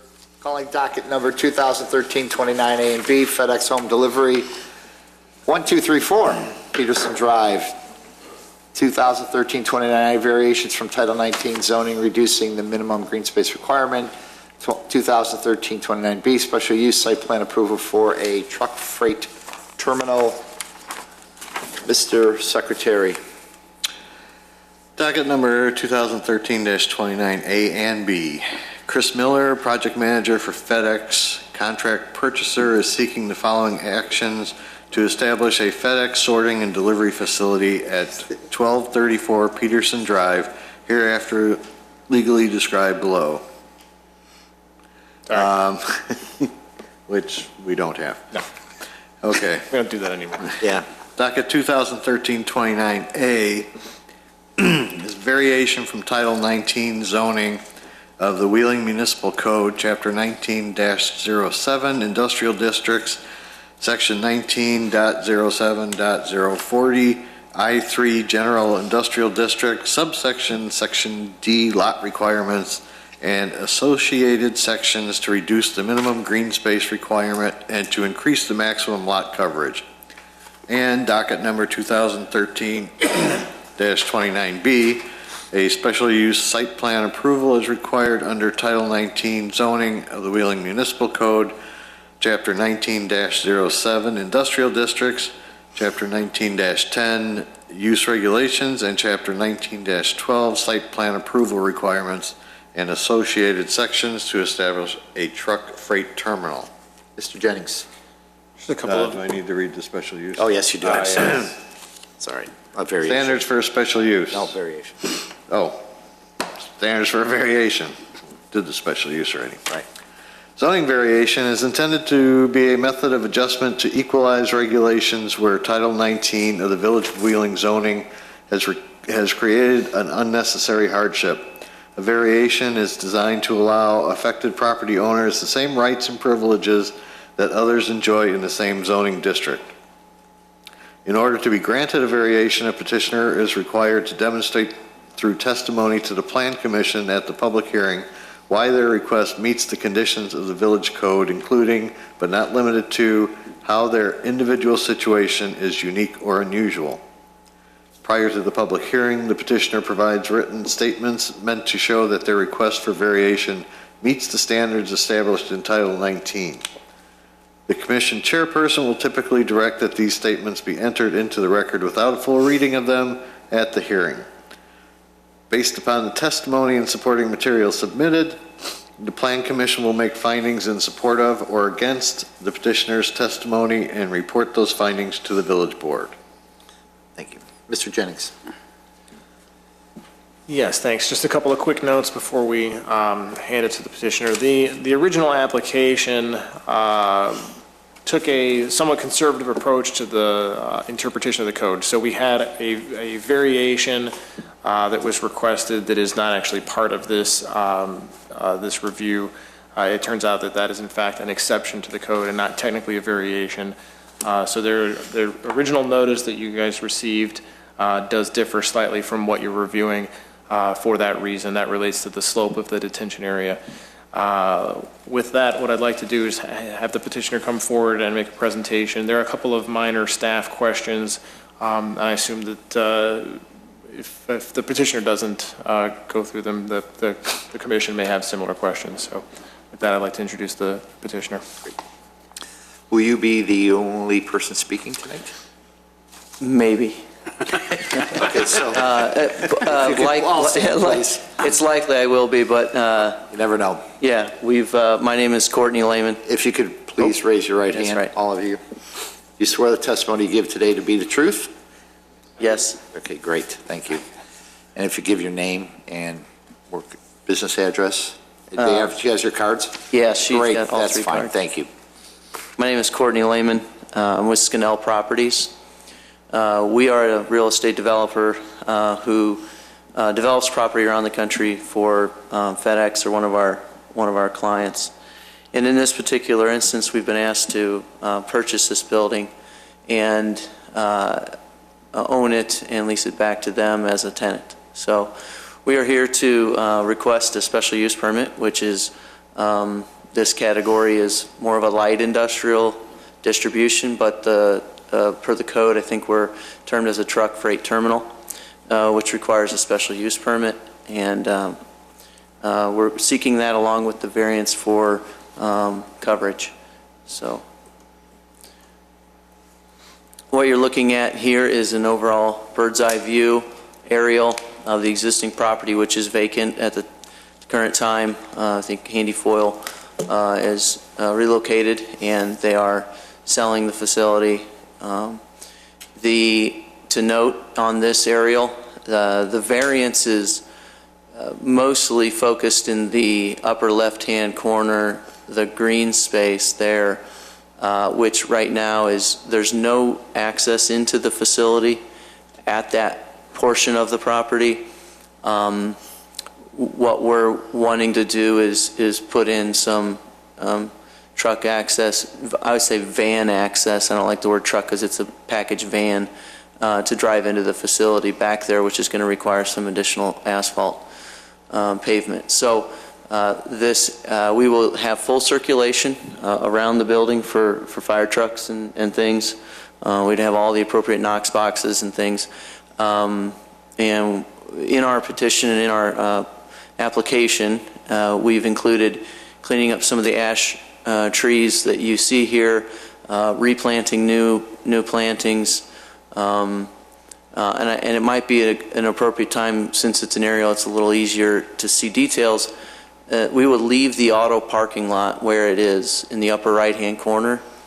And this facility would operate as it's employee only. It's really not a public pickup and drop off. So it's a FedEx home delivery, not a Federal Express letter package pickup, not associated with the airport.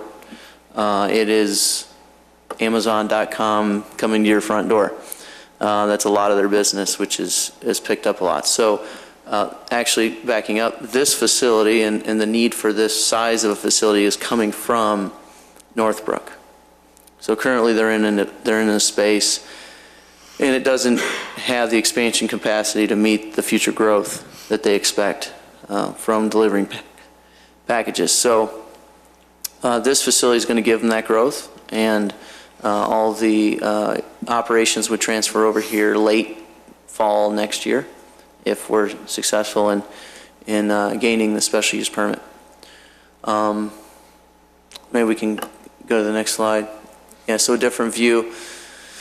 To your plan right, the auto parking lot again would stay, and plan middle and plan left would be kind of accessed by security gates. So in addition to this property, as he's going from left to right along the cursor, we'd have a decorative ornamental gate, trying to just keep the aesthetics as up, and then we would secure and tie into some of the existing fencing that goes around the back.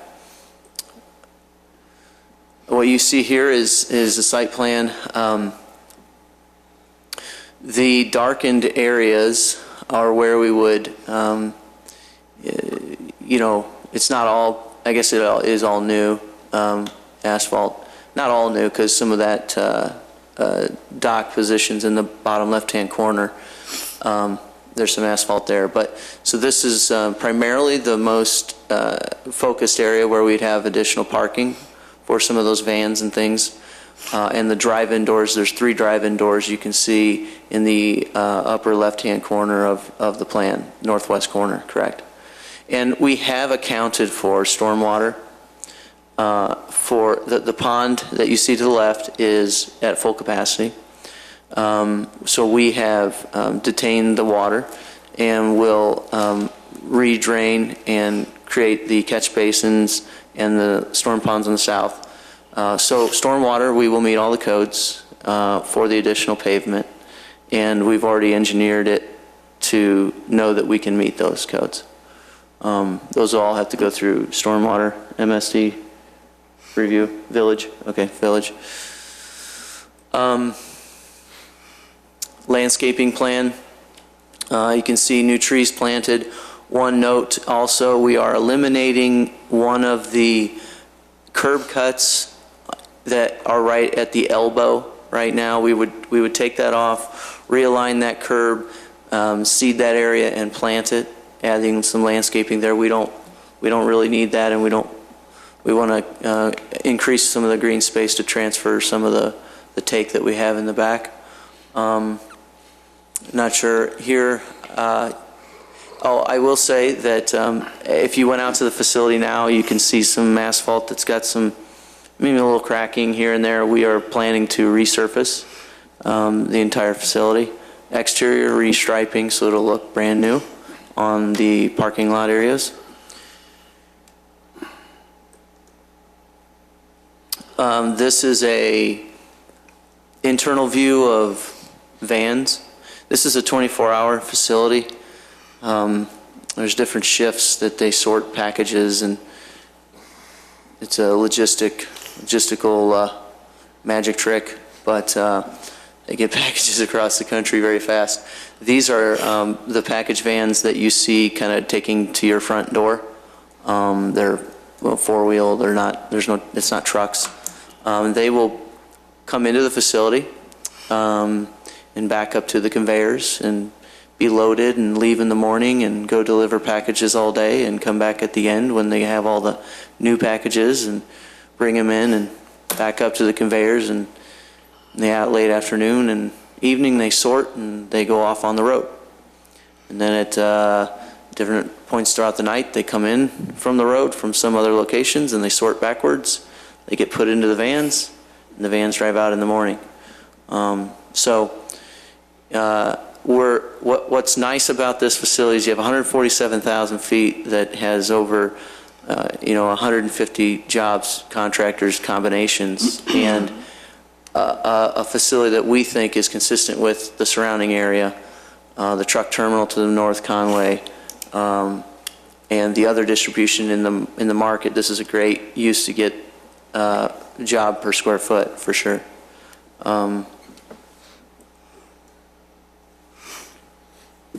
Proposed fencing plan. The green is all new. I believe it's ornamental, which is the aluminum decorative, and it's a little tough to see. I think Chris, the blue. Okay, and then the red is existing, right? So we're tying in, and most of the fencing is in the back. Obviously, if there's some that our tenant thinks we need to fix and upgrade, we will.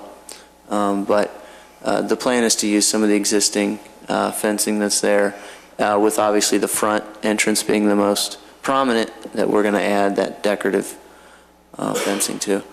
There is a gate in the north area that we'd have a Knox box as required. We'll work with the fire department on where they like it, but in that area, there is a more of an emergency type gate that you could get out.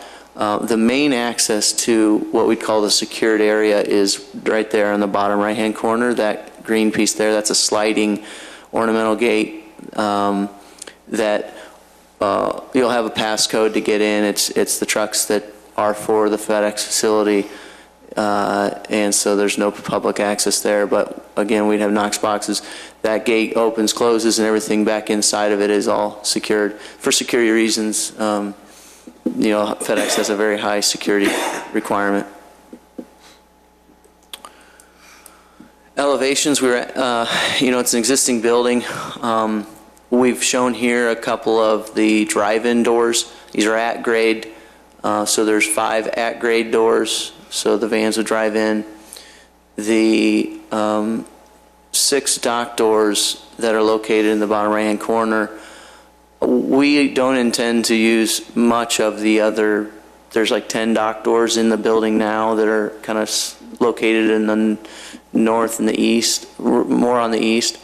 We're not using those, relocating them down here for operational purposes. So while we're increasing the overall buildings, we're only using 6 dock doors.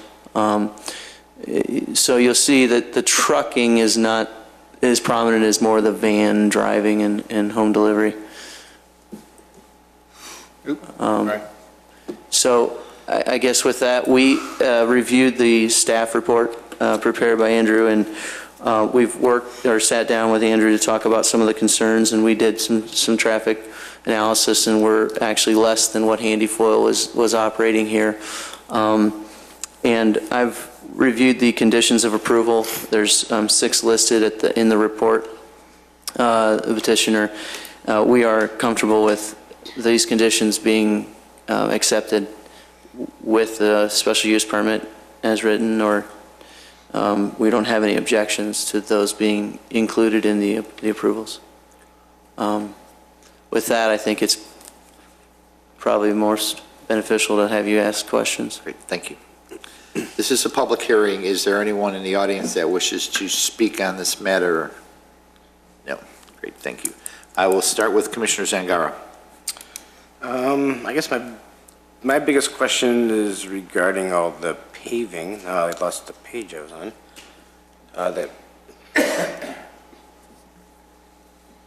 You have the 3 drive-in doors there in the back. Mm-hmm. Can they just be driveways? Do we have to pave the whole back to keep green space? I don't know if you're parking extra trucks back there or... Well, the truck parking locations that are on the very far west, we've pulled that in as far as we can to keep the slopes and things, but those maneuverability requires that pavement. So you'd have, those would be truck parking? Yeah, those are like 28-foot trailer spots. They're the shorter of the 2 sizes of trucks, but yeah, so there'll be the maneuvering of those, and it requires usually 70 feet. To zoom in, what is it? Yeah, Is it 70. It's 70 feet. Okay. So that's to be safe, to not run into each other and all that while there's people in the, working out in that area. So we looked at that. We know green space was a premium, and yeah, I know it's behind the building. No one's back there. Right. But I would personally like to see how you have the, I don't know, if it's a 3-foot green space around the north side up there. I know we talked about trucks. I know we talked about 70 feet, but a 3-foot barrier or something that truck wheels hit a curb and not hit a building. The one thing that's tough about a 3-foot strip of grass there is that it's actually a maintenance. Well, I'm not more of a talking maintenance grass, problem. Yeah. If you can't shrubbery or something, I wouldn't put grass because, like you said, no one's going to cut a 3-piece. Yeah. It's just going to turn into weeds and right. Go to trash.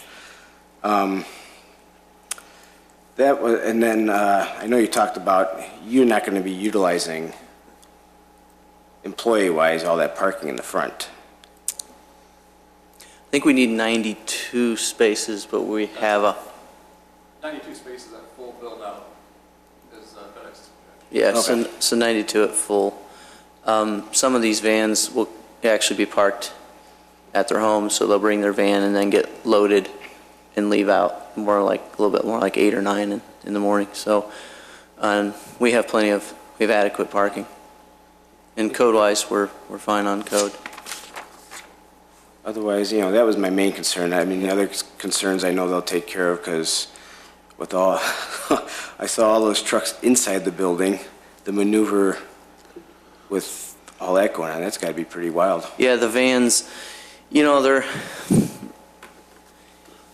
I try to use the word van. Truck is tough because it's not it's the red vans, that little puppy dog guy that comes and delivers. But it's fairly an open space. No racking and things is more of an intense, it's just depending on how you look at it. But yeah, when they're all in there, there's a few vehicles.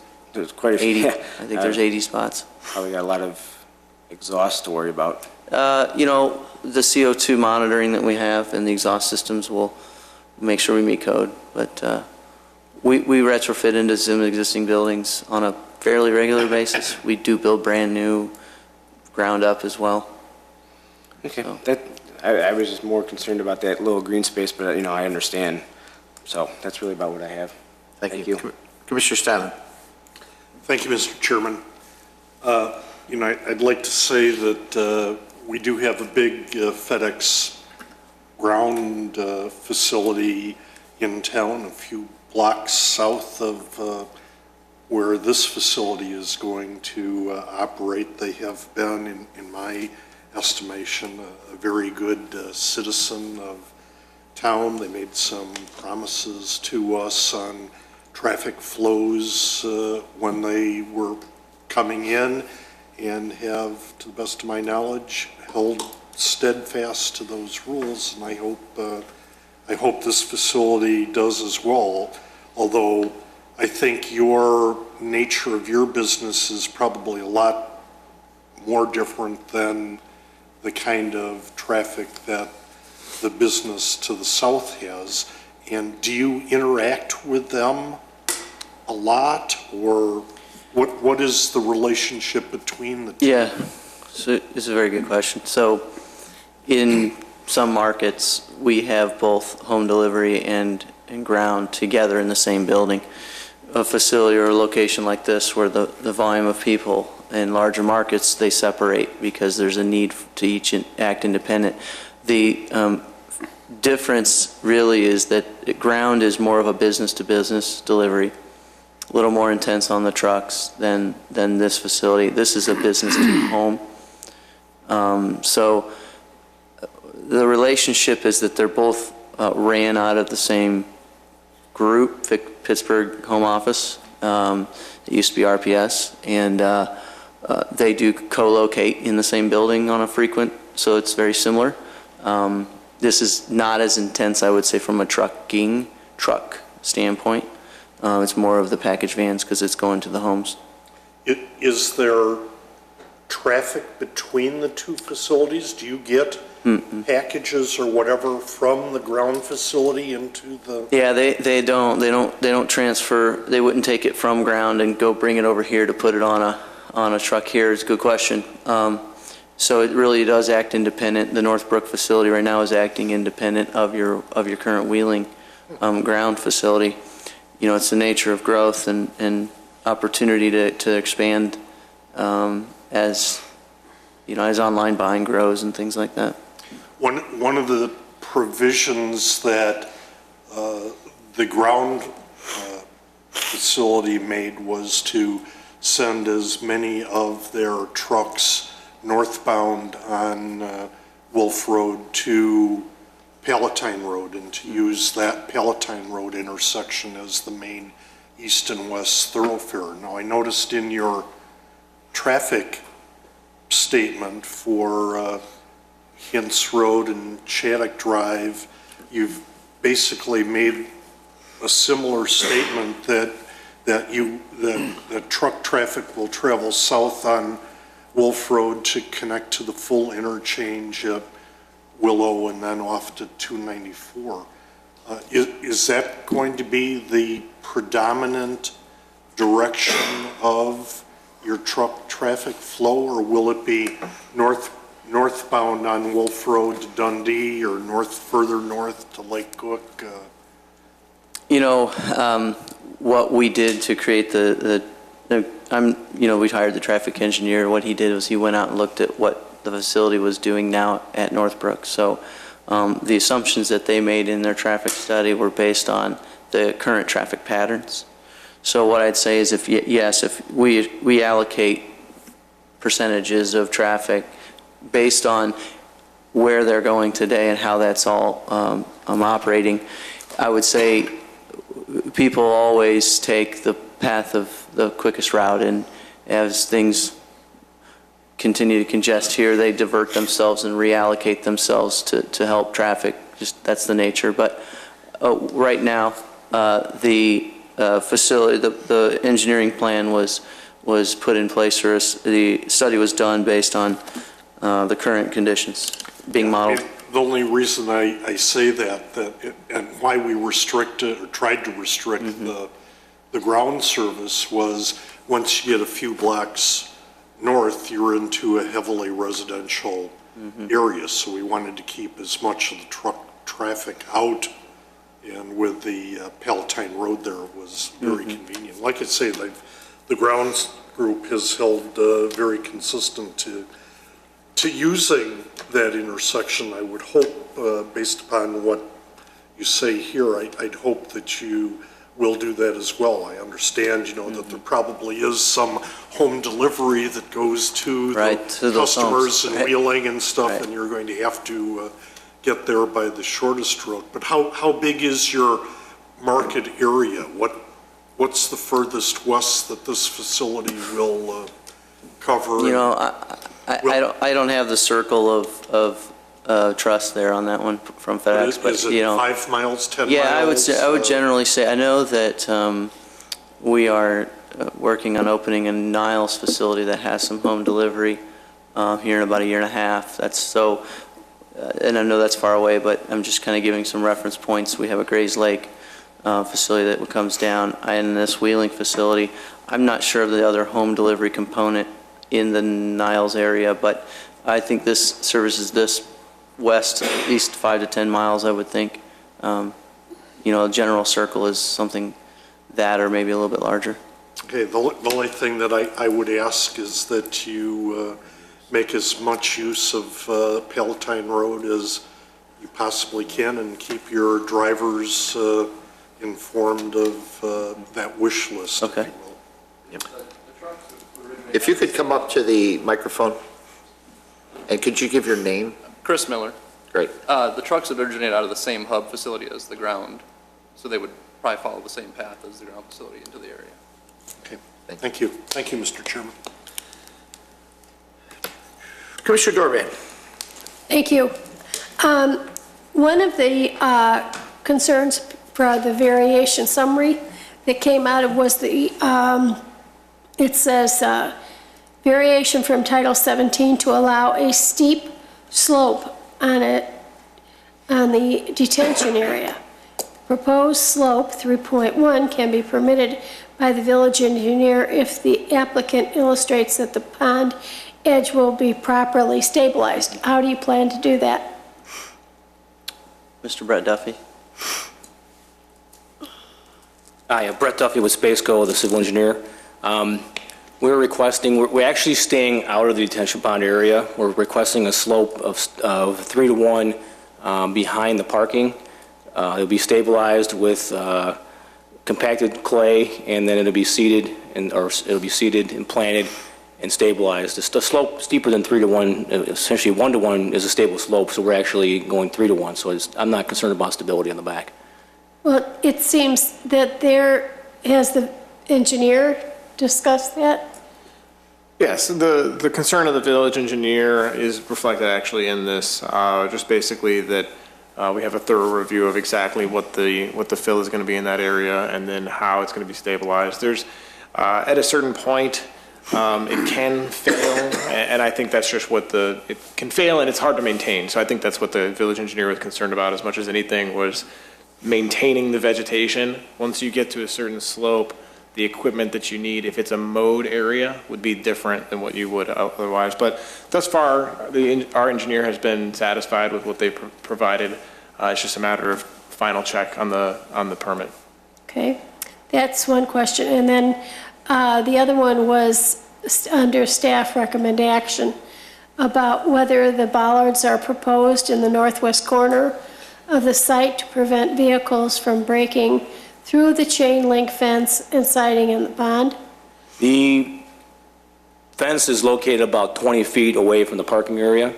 So behind the van parking at the northwest corner, there'll be a barrier curb with a 5-foot flat area behind it. If I can find a better plan. It's going to slope down. The fence will be 20 feet from the parking area, so I'm not concerned about any vehicles leaving and rolling off the back. There's not an issue there. Well, it seems that staff was recommending that the bollards be put in. Is that still staff's position?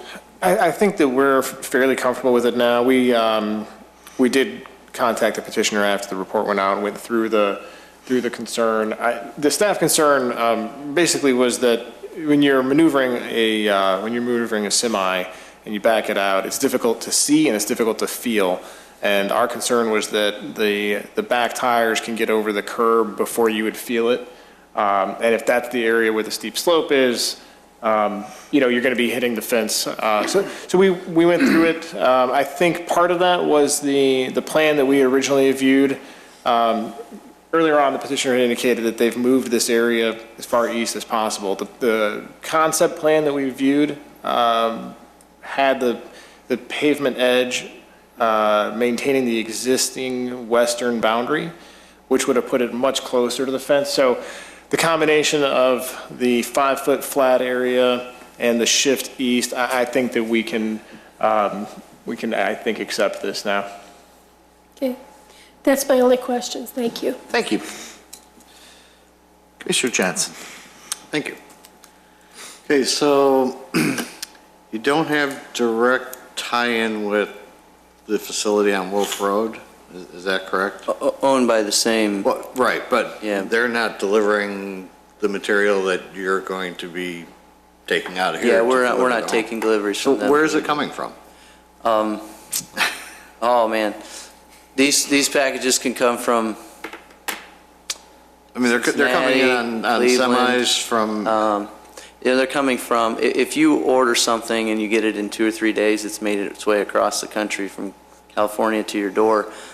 There's different points of nodes that'll hit this.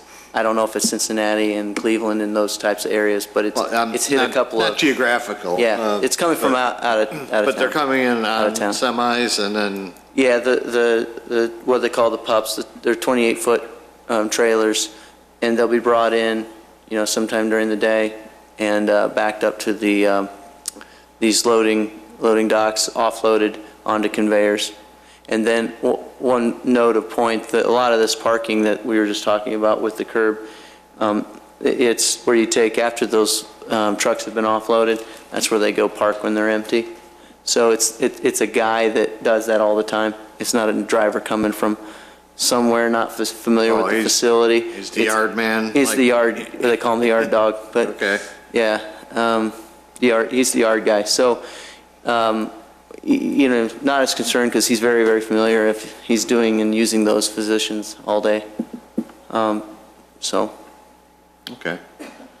So then everything's coming in at those docks at the southwest corner, right?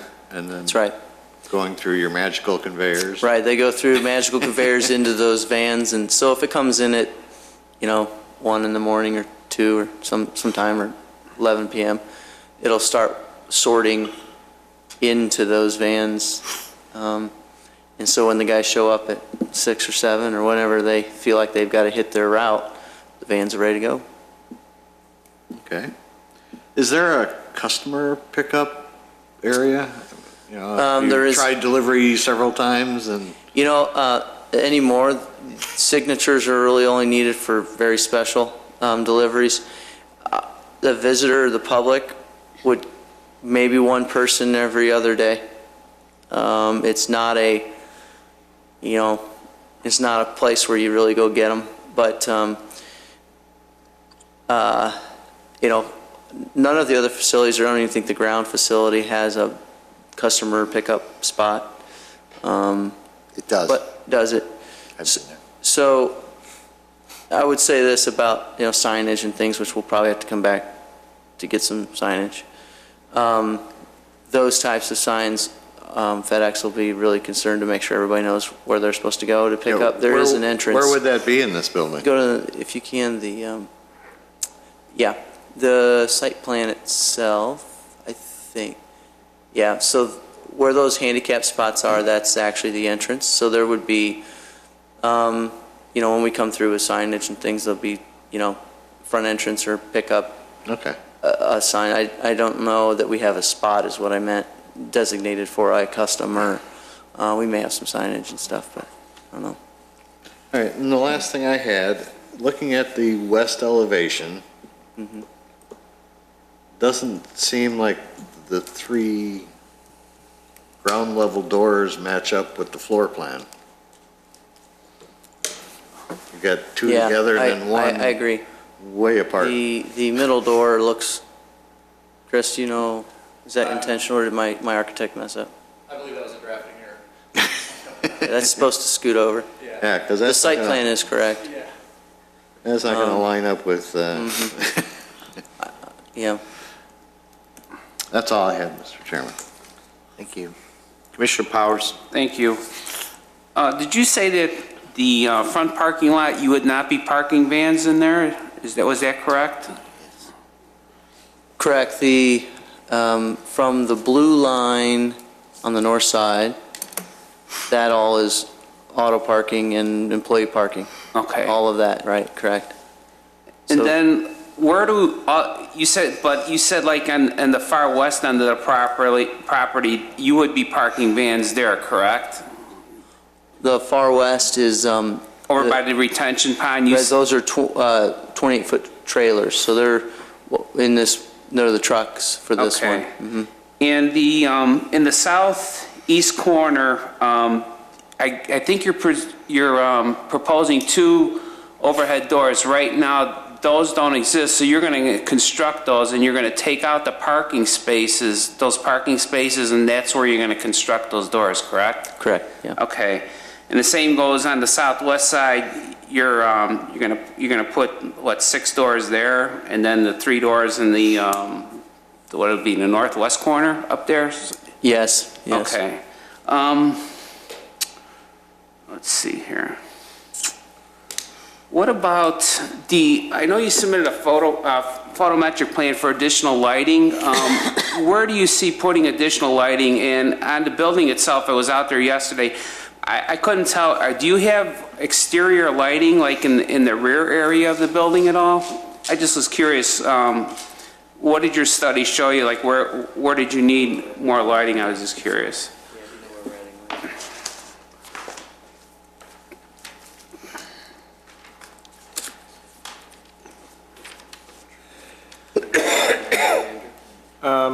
If in your packet? Yep. I can tell you which page that's on. Okay, that's fine. It's illegible it's very faint on this screen. So if you go to your packet and zoom in, you can see it. Taking out 2. E2? So we're E2 taking the out 2 and adding 5, which are 3 of the 2 that are being removed are on the west side over by that trailer parking. Okay. Right on the back of the existing pavement. And then the 3 of the 5 new are along the fence line-ish on that red existing. 4 of them? So where's the 5th one? Main entrance. No, okay. Southeast corner. Okay. So at the southeast corner, main entrance will have another one. That's fine. I'm sure you have it covered. And we use all the cutoff fixtures, 0 lot line. We're intentional about all that. Okay. Andrew, can you go back to the site plan where it showed where the paving was now? No, we have to go to the lights now. Huh? Now Okay, we hold have on. to go to the lights. Okay, go ahead.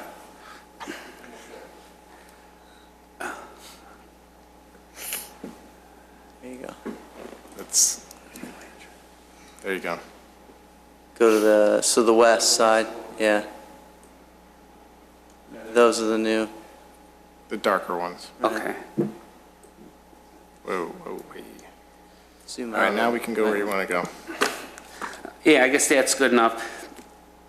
So I'm trying to understand the variation to go from 25 to 20. So in this, I assume they have a piece of property and it's got defined boundaries. And within that, the code says there has to be 25% green space. Is that correct? That's correct. And so the designation of the gray area, that's space that currently is green area, and they're taking that up. Not exactly on this Not plan. exactly.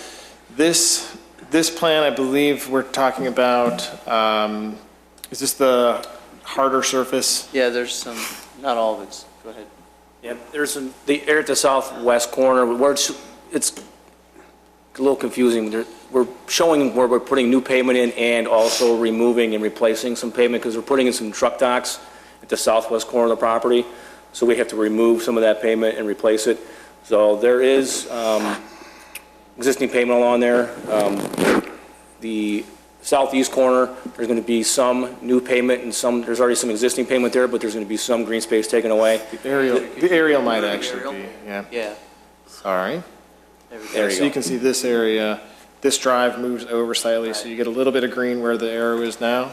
Yeah, there's a fire lane in the rear right now that's going to be removed. That'll be grass, and we're going to take and shift everything over to the east. So most of the reduction in the green space is right in that green area right there. There are some parking stalls along the southern part we're going to add in down there. This green strip here Yeah. would be cut into for the vans. And then you've got this green area here becomes pavement for the overhead doors. And these curb cuts become, this curb cut and that Becomes grass. becomes grass. Okay, now, did you also mention something about compensatory storage? Like I saw, like in the southwest portion, there was an additional area there. Was that there? Is that there already? Because I think on the site plan, I see the piece in the northwest corner, but there also was a little one down in the southwest corner. Was that an additional, is that something you guys added? Yeah, the existing pond was developed when the park was planned, I don't know, 25, 30 years ago. That pond was designated for about a 30-acre, not just this piece, but it drains other areas. It was provided for other parts of the park. We went back through and recalculated the impervious coverage for the park, and with the additional parking we're putting in our green space, we need to make some adjustments to that. We were going to be short on the detention volume, so we're making it up in the southwest corner. Okay, so that area right there is going to be some new detention. It's going to be dry. It's not going to be a wet bottom pond. It's going to be grassed, and then as the ponds fill up, it'll fill in that area. So any additional volume we need because of the new pavement is going to be taken up in that location. And the last comment I have is your landscape plan was fantastic. I liked the examples and everything was well done. Appreciate that. That's all I have. Thank you. Commissioner Schaaf. Thank you. I'm trying to grasp your operation, okay? You got semis coming in with packages from all over the country. Right. Okay, from distribution points or whatever, and they're going to come in and they're going to offload at the southwest corner. You got, what, 6 docks there? Okay. Yeah. From there, once they're offloaded, do they take off? They go back? Or do they stay on premise? So after they're offloaded, those would go over up in the northwest corner. Up in the northwest corner. And would be empty. And so they'd sit and make room for the next guy. Right. So the next guy comes in, he gets unloaded, he goes and sits empty. And then Eventually, he's got to go. He's got to leave. Right, so after all those packages go out, they get picked up. The ones that they get picked up, they get brought back in. So at 6 p.m., they go backwards. They sort back into those 6 dock doors, and they get loaded. And then they either leave, likely, or they go sit loaded, ready to go. And they bring in empty over, and they load it. So from like 6 to 9 or 10 p.m., they're going backwards, sorting back into those trailers, and then they go wherever they're supposed to go. Zip codes and, somewhere in the magical network. Okay. It's a little bit of magic to me, but yeah, it's all right. So they leave later on that night, Okay, so this is, come in and before the next day, they're gone. Okay? They come up and they go probably out the north gate and out. No, And- yeah, they go out southeast gate. Most of it's all one Or are they gate. going to come back and go out south? Yeah, so they'll come back into those dock doors, load up, and a guy will back it up and take on out on that southeast corner, and 9 o'clock at night or 10 o'clock at night, and he may be going somewhere where he arrives at 4. If he's got a 6-hour drive. Right. So, kind of. Okay, that's the semi pattern. Right. Okay. Coincidental with this is you got small vans coming in that are going to take the local distribution traffic and disperse that. right? The part of the magic conveyor is going to load up on the inside where those vans are, Right. okay? Are they going to come in on the south east side of the building? Yeah, this, With the new doors? yes, they'll come in the southeast, and they'll have a position inside the building that they'll always go Right. to. They'll always go to. and Right, then- so he may go in door 3 and back up into position 32, whatever, and Okay, so now, he is does he that going to every leave day. out of that same door, or is he going to leave somewhere else? He'll leave out that same door, come around the building on the southeast corner, and head out. And those drivers know when their first pickups, or where their first drops off are, how far away, kind of traffic patterns. Yeah, the and- logistics, Right. So they kind of scatter in about a 2-hour period, depending on how far they have to go, how much they're delivering. Okay, I think I got the picture, okay? On your site plan, your proposed site plan, what about truck maintenance? Off-site? Off-site? Mm-hmm. Okay. And I don't have a problem with that. Yeah, oil changes and all that, they own their own driver. Routine maintenance, I can understand. Emergency maintenance, who knows? Yeah. There's no provision in this particular site for, somebody's truck doesn't start, or you got a flat tire, or whatever. Correct. There's no provisions for that. No. You have a repair come in, or what? The drivers own their own vehicles, similar to you driving here. And then when they okay. drive it, Okay. if they bring it back, or if it gets broken during their shift, or they drop it off and they say, hey, Ted, I got to go take this thing because it's not doing well. Okay, no problem. may have some There's backups, but yeah. no repair facility. Correct. No Yeah. truck repair facilities of any kind in this building. Okay, and that's fine. You still have conveyor belts, all this kind of, sorting mechanisms and everything like that. Is that repaired on site? Has to be. Yeah. So they may have a maintenance guy that'll go around and tweak belts. Okay, and he doesn't have a little spacer, he's got a... He may have a toolbox. I don't know how many He's extra got spare a call for parts. parts and stuff? Probably. There is some store, if you look there's- at these little notes, there is some storage. Part storage, cages. Yeah, there's a couple cages inside Okay, where so there's, they may have some there's, parts, toolboxes. the ability to do some repair Right. in there. Okay, that's fine. Right. And as long as that's designated, I don't have a problem with that. Okay. Okay.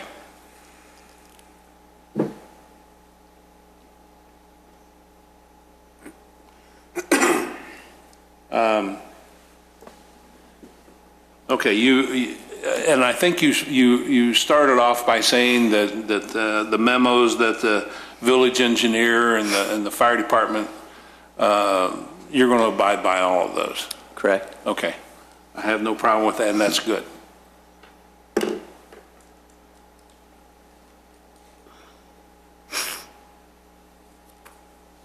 I'm just a little scattered here, that's all.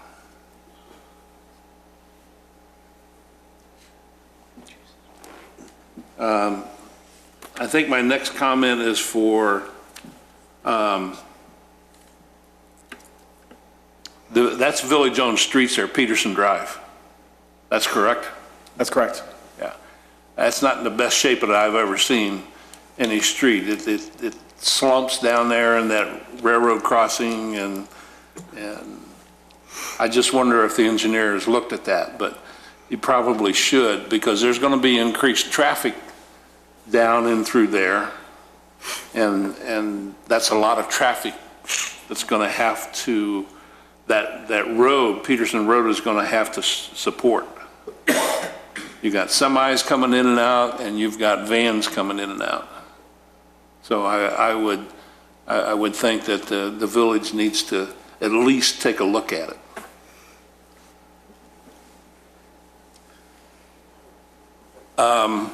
On the north side of the building, the aerial view showed a bunch of trucks, trailers in there.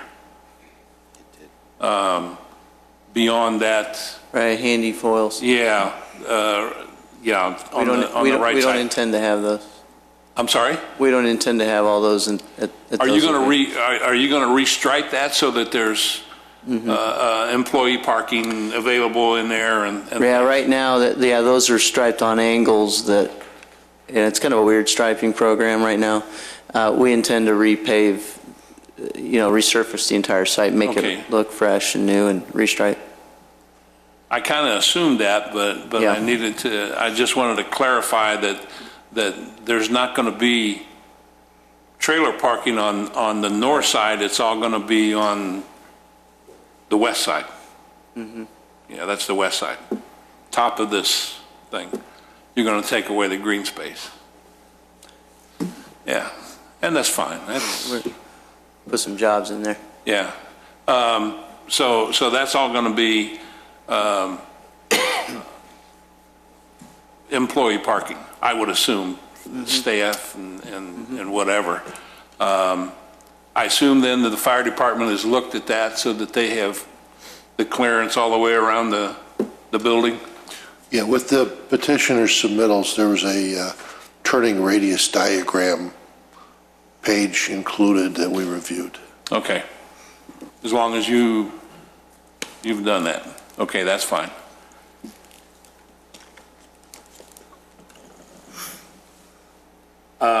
And I assume that the village engineer has made all his calculations on that south pond that you're going to put in, and it'll hold what you've removed as far as green space.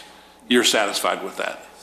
Yeah, the project engineer submitted the calculations, which is basically the gap, the new detention required by the net.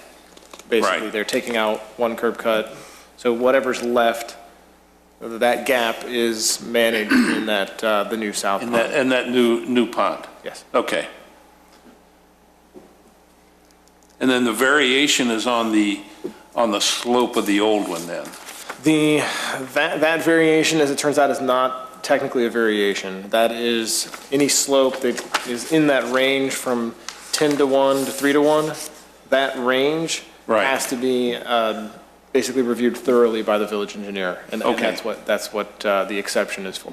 Right, okay. As long as they're all aware of that, I'm satisfied with that.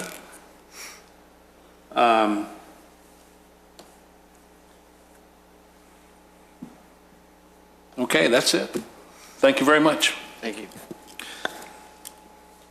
I have a couple of questions. Who maintains these ponds? There's a association, Chris, you might know the exact name, but the larger pond is maintained by the association for the park. The smaller pond would be maintained on site, Okay. mowed and kept in shape. We talked about customer parking. You said one every other day. Though I've got to believe with the amount, well, one, I used to go to the FedEx there all the time. So every other day, and every time I was there, I saw a lot of people. I don't know if that is changing, because I get a lot of stuff that requires over 21. No, attaboy. Right, okay. So I can't believe that you just have one every other day. So are you going to designate customer parking? What I can agree to, or, my tenant, but we can put some visitor identified spots near the handicap parking. Great. I don't think that's a problem. They may already do that. They don't give us the signage plans in detail yet until we get a project that we're, Because isn't some parcels, like I think the last time I got an iPhone delivered, I had to go pick it up because of the value of it. So I would assume that some of these things, especially with a lot of theft, there was one on TV today about somebody that, a deliverer, and it was on TV, a delivery brought it to the house, it was on the camera, brought it to the house, and 10 minutes later, some guy came running, picked it up, had everything on camera. So I would assume that's going to increase, customers. So as long as you have customer parking designated, I'm okay with it. okay. Okay, cool. All right. You mentioned trucks and semis. I mean, you mentioned vans. So is it really predominantly vans, and you're going to have these trailers, 9 or 10 of them on site? To what Commissioner Schaaf was saying, are there always 9 or 10 empty ones sitting in the back there? Yeah, it depends on time of year. And they have in the network. In spring and summer, there's not as many. This time of year, they produce more trailers, and all the spots will be full.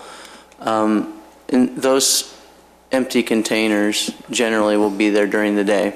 They're tucked in behind the building.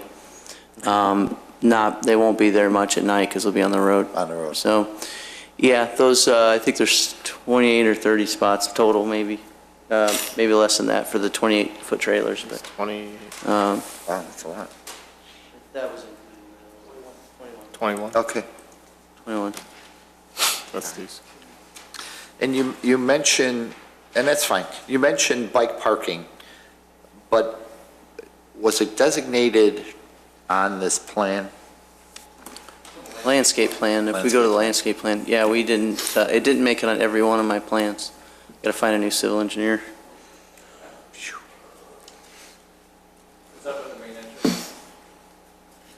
Over at, up top, right? Oh, bike racks. There you Bike go. racks, Okay, wow. promoting health. No, that's fine. And then my last question is, how many people are employed in this facility? There's a combination of people that work directly for FedEx and people that are contractors for FedEx, and that's in the FedEx world, it's a loaded question, but there are currently about 150 or so, give or take, that currently would be transferred over, and the growth opportunity is up to almost like 250.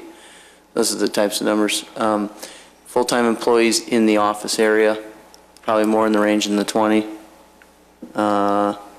Maybe 15 plus the shift workers, but it'll grow and proportionate to that same 150 to 250. So there is new employment opportunities there? Correct, yeah. They will not, this won't be operating at max capacity when they transfer. There's employment opportunity. Great, okay. That is all I had. Does anyone else have any questions? Commissioner Powers. Okay, go ahead. I saw him first. One quick one. You did state there would be no repairs. There's not going to be any fueling of any type going on, right? No fueling. Okay. That's it. That was on the basis of my question. I saw a parking spot here that said tractor parking. I'm sure that's for the truck guy moving the trailers. Yeah, tractor's the front of the Right. Trailer, Is that electric or gas? gas. Okay. Yeah. I've dealt with them before with their electric. Yeah, I think these are all gas. Okay. That's all. Anything else? Yes, I would just like to thank the petitioner for having a very complete packet. We don't always get this much information. Thank you, Chris. So do I hear a motion on 2013-29A, variation from Title 19 zoning? Are there any? Not in the variation. No, none on the variation. Fair motion. So move, Mr. Chairman. Second? We have a motion by Commissioner Steilen, seconded by Commissioner Schaaf. Correct. Commissioner Steilen? Yes. Commissioner Schaaf? Yes. Commissioner Dorband? Yes. Commissioner Johnson, I say yes. Commissioner Powers? Yes. Commissioner Zangara? Yes. And Chairman Rafato? Yes. On the special use, Andrew, We do have some conditions on the special use. These are from the staff report. Nothing was suggested at the hearing tonight. Is that correct? I don't recall a new condition added. customer parking, Phrased as, designated and signed customer, designated and signed customer parking? How did you forget that one? That was mine. I'm blocking it out. Wow.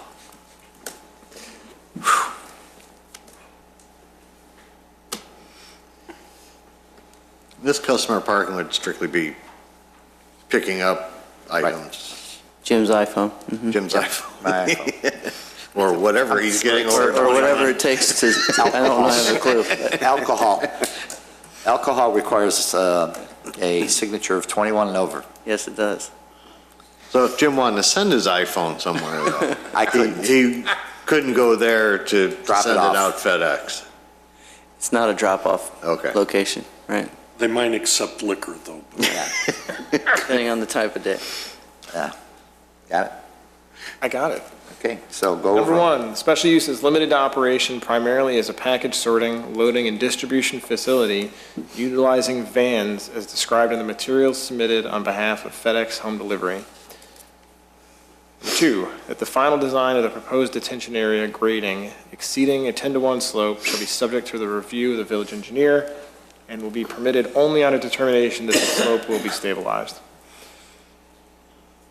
Number three, that the fire hydrants, particularly the hydrant near the southwest corner of the building, be located in accordance with the code. Number four, that the landscaping is adjusted to maintain access to the fire department connection. Number five, that the business provide emergency access to the area secured with motorized gates. Number six, that a fire lane is designated within the paved area encircling the building. And number seven, that the petitioner designate and sign customer parking near the northeast corner of the building. So moved, Mr. Chairman. There a second? Second. Motion was made by Commissioner Stylin, seconded by Commissioner Powers. Mr. Secretary? Commissioner Stylin? Yes. Commissioner Powers? Yes. Commissioner Dorban? Yes. Commissioner Johnson is yes. Commissioner Schaaf? Yes. Commissioner Zangara? Yes. And Chairman Rafato? Yes. Motion to close? So moved. Second. All those in favor? Aye. Thank you. You'll have two things to sign. Okay.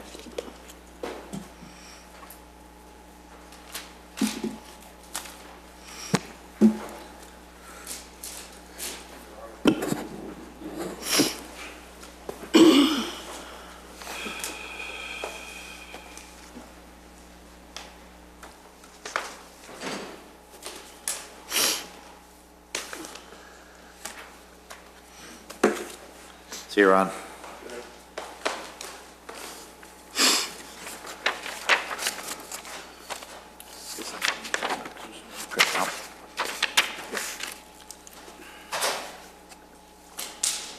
Down to the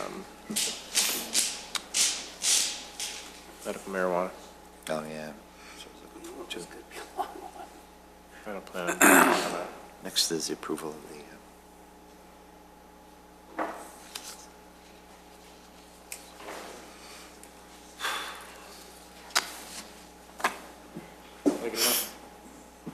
That's a first.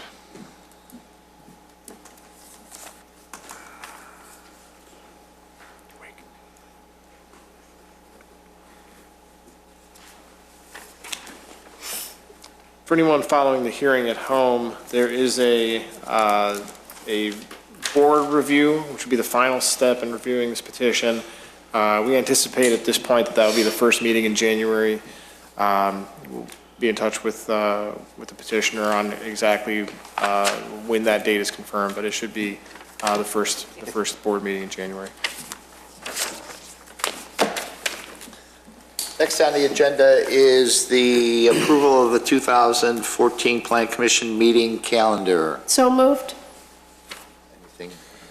Second. Approve the minutes. Oh, I'm sorry. I forgot. Let's do that Plan Commission meeting calendar.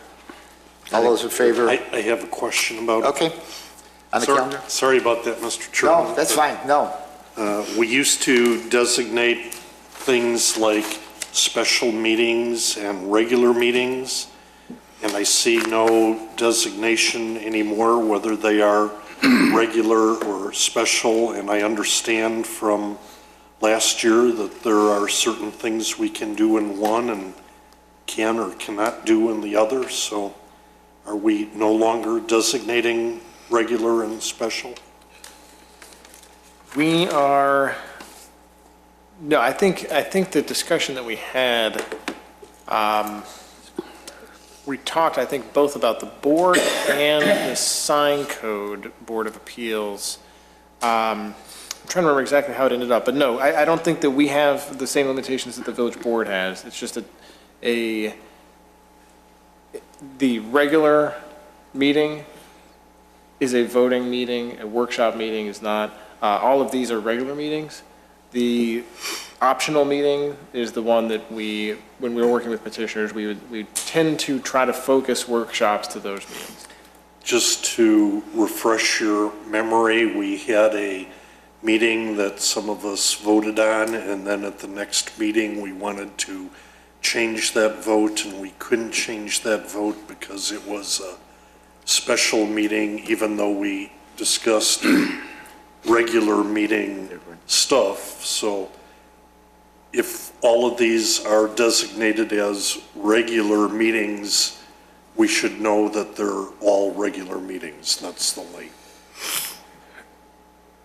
Yeah, my memory on this is not perfect. I think what we actually had on that was a distinction between what the board's rules are and the Plan Commission's rules are. I don't think the Plan Commission technically has a recall or reconsideration policy the way the board does. So I think that's a question we should probably look into. But I think the final end result on that was that the board actually has a reconsideration, whereas the Plan Commission does not. Whatever, at that time, though, it was the difference between regular and special. And are these regular or are these special? Yes, I remember. I just don't remember exactly what happened. So yeah, we can take a look and make sure. But I believe these are regularly scheduled meetings and would all be eligible for voting items. Okay, Mr. Chairman, as long as they are designated as regular meeting items, then I'll make the motion to approve. Actually, Commissioner Dorban had already done that. Oh, okay, never mind. Then we need a second. I'll second. Okay, great. All those in favor? Aye. Okay, great. Approval of minutes from December 5th. So moved. Second. All those in favor? Aye. Abstain. I'll abstain. Great, okay.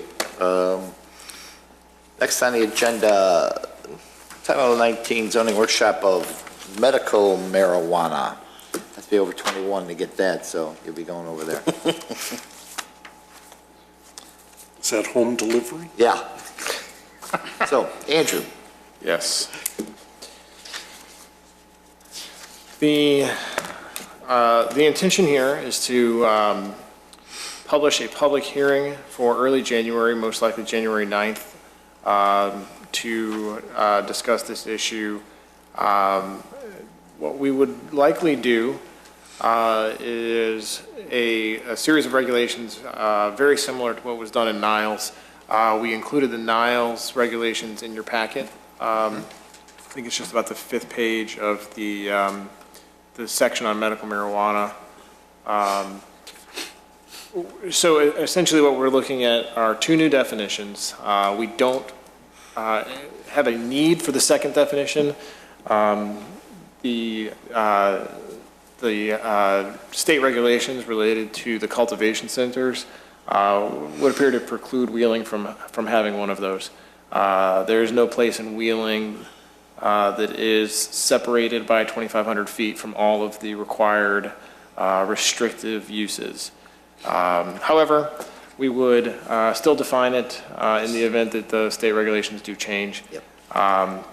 It would probably follow, as I said, the same pattern of the state regulations, which Niles has picked up, defining both a dispensary as well as the cultivation center, and then restricting those as special uses in the manufacturing districts. And in our case, that would be the I-1, I-2, and I-3. There would be qualifying language. We'd probably be redundant with it. If you recall, we have some sections in our code where specific uses have specific regulations. It's in 1910, I think, where you have the vending machines, the red box. We added a new section. We've had a handful of mobile food vendors. We've had some uses that we've added a series of regulations. What Niles has done would fit into that, where you see their specific, basically just repeating the state code. We would do something very similar. I'm looking now at the page that, let's see, I think it's the third page of the Niles materials. It repeats the 1,000 foot restriction, references the definitions, references the state, if you look at cultivation, must be located within an enclosed locked facility, et cetera. So we would have that. And again, as I said, it would be the I-1, I-2, and I-3 districts as a special use. What we have done, just as an illustration, the locations that restrict the dispensary are shown in this peach color. So that would be a school, daycare center, religious assembly. There's a handful of restricted uses listed in the code. So everywhere in Wheeling where we have one of those uses, you see these orange circles. The lighter orangey yellow are the schools. The red is where the zoning itself allows for residential use, and therefore it would be restricted. So what you have left, the donut hole, is the I-3 area down here, which would be, this is Hints and Palatine, so the area between the tracks and then Wheeling Road here. So there are a handful of places that would be eligible. Eligible for sale. Eligible for distribution. Dispensing. Yeah, not distribution, dispensing, sorry. Dispensing. We do have a question out to our attorneys regarding the restrictive use list. There are restrictive uses here, that is Ramah Day Camp in the gray and Forever Young Adult Daycare. Without those uses, this area opens up, and it's right at Hints and Chaddock. It would be, from a public standpoint, it would be a fairly convenient location off of a couple of major streets. So we're trying to determine, the preliminary review from our attorneys is that those would in fact qualify as restrictive uses. So this area would not be allowed. This radius here. Yeah. Would not be allowed. What's the larger rectangle? That is Ramah Day Camp. Oh, right, okay. So the question we had is, it is a seasonal use. It is not a full-time, all-day daycare. So we were trying to determine what it actually is.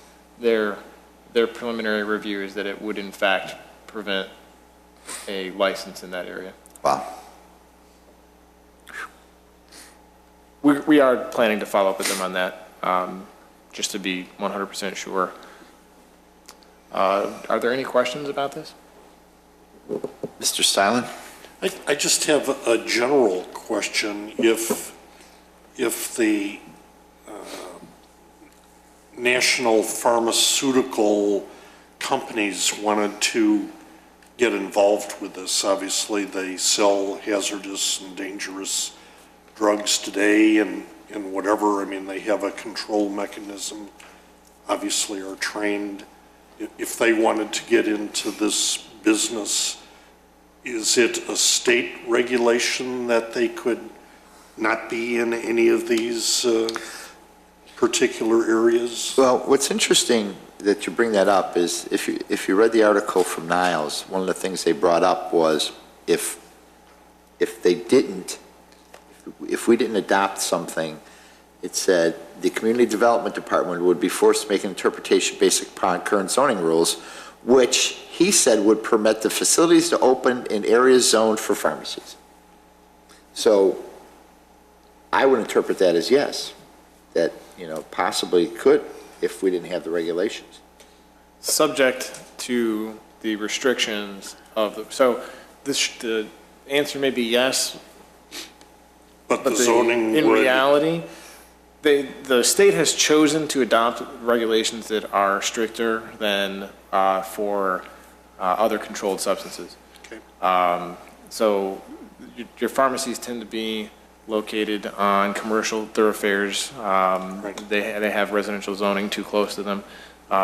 So while the pharmacy is deemed to be equipped to handle other controlled substances, they are not allowed by the other. By state rule. By the current state rule. It's entirely possible that 5 years from now, things change and they decide that the restrictions are not necessary. But for what they are adopting, this would be more restricted than other types of medications. And can we be more restrictive than the state rules?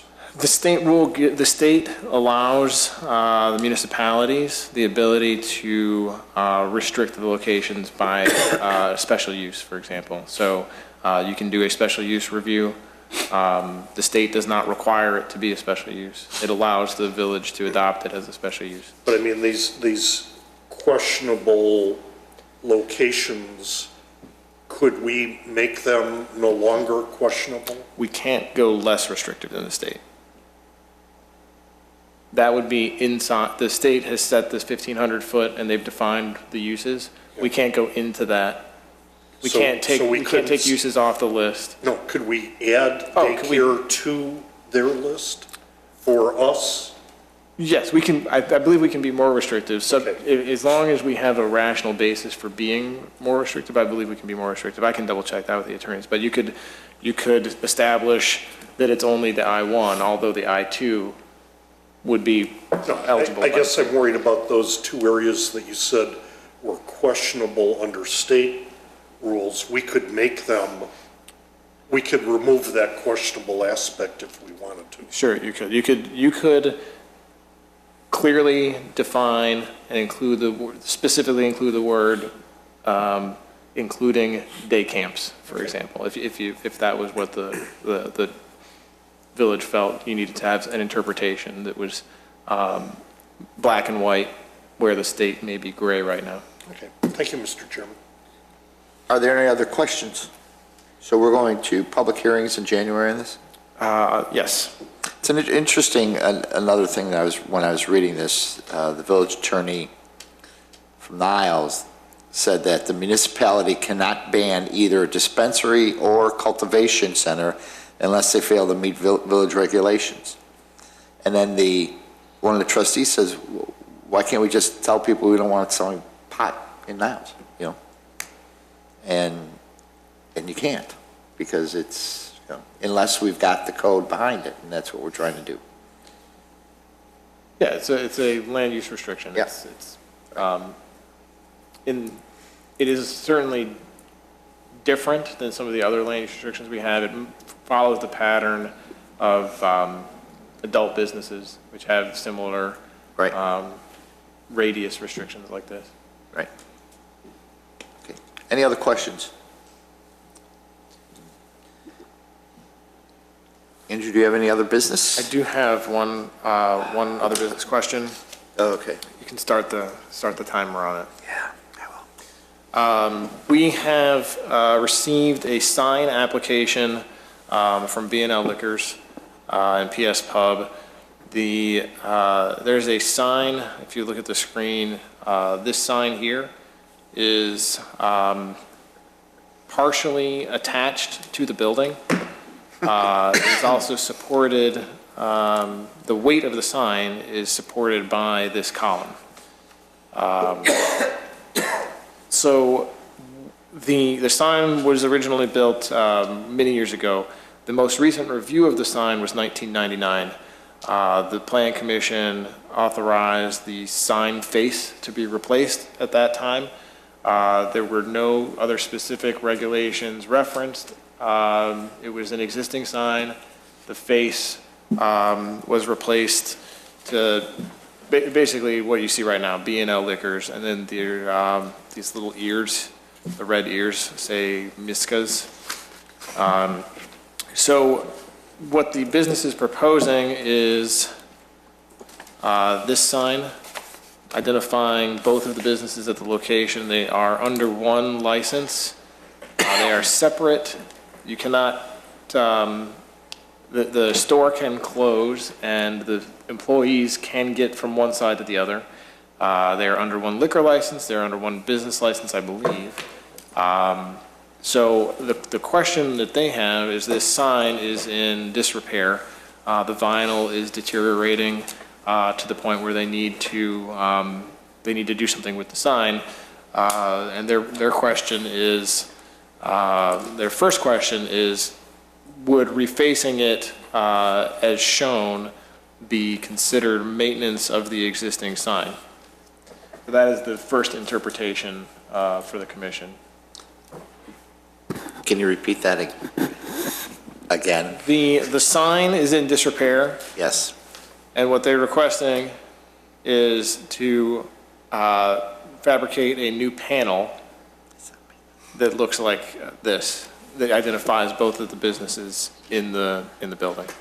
But they're not changing the structure of the sign itself. That's correct. Just the advertising on the sign panel, correct? Right now, it identifies only this half, and they want to identify both. Nothing else with the structure would change. The lighting inside the structure would be maintained.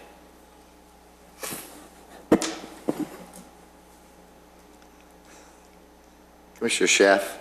There's two different businesses, correct? Yes, PS Pub is completely separated from Bell Liquors.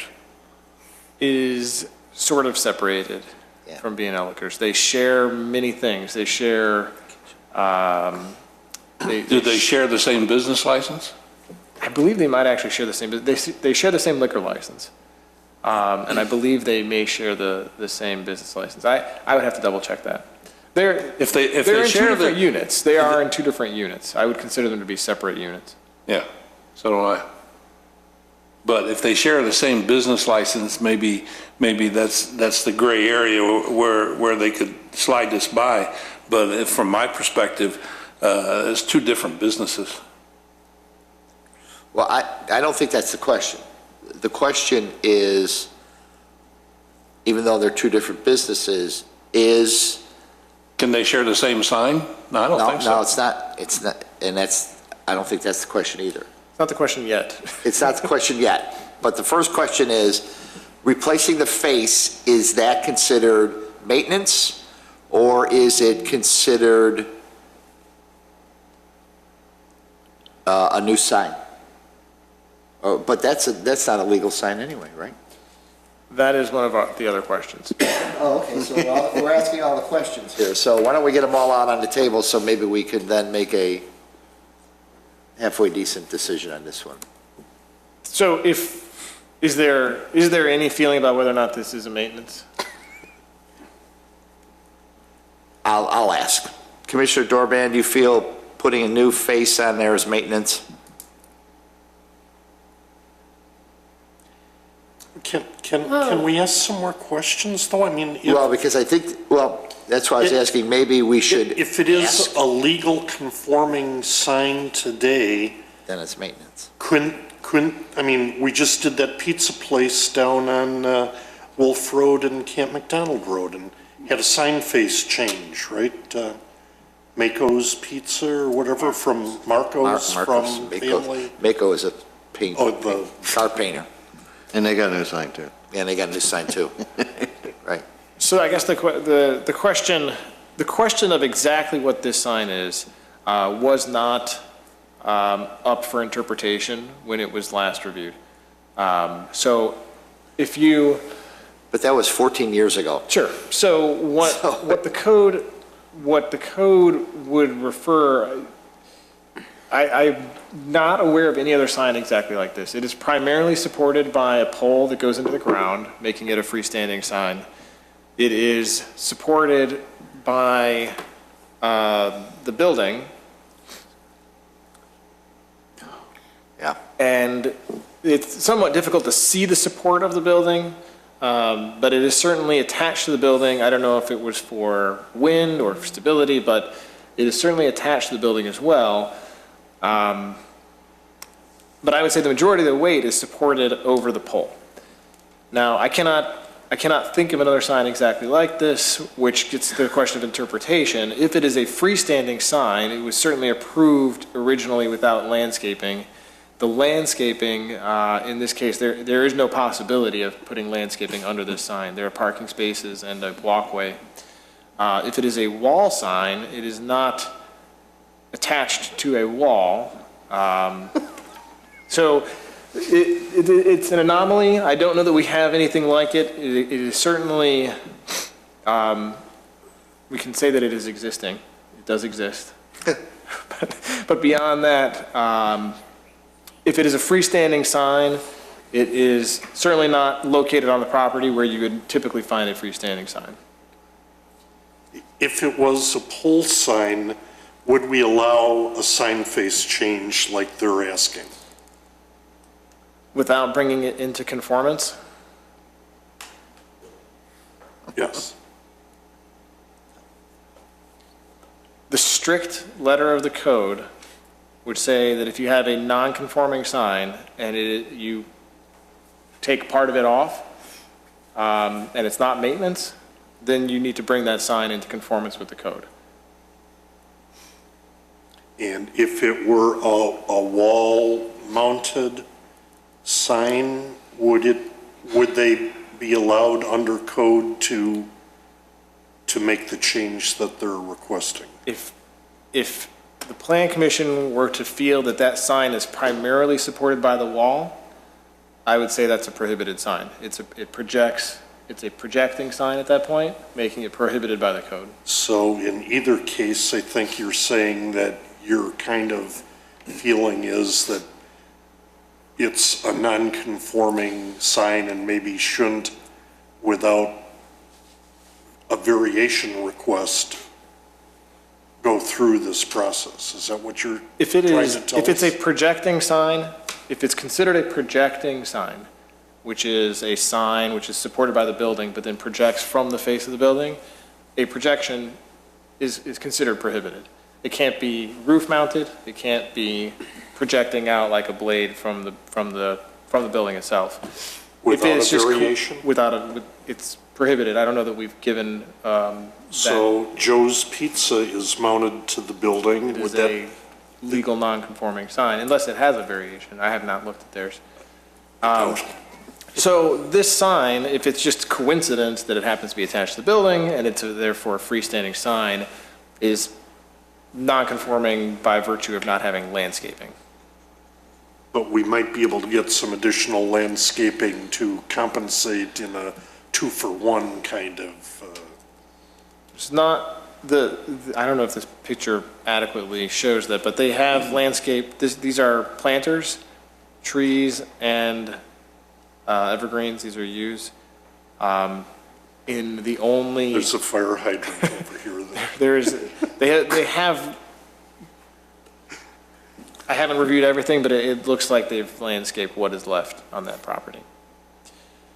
So you'd be looking either making an interpretation of the code that you can count landscaping near the sign as being close enough, or a variation from the landscape requirement.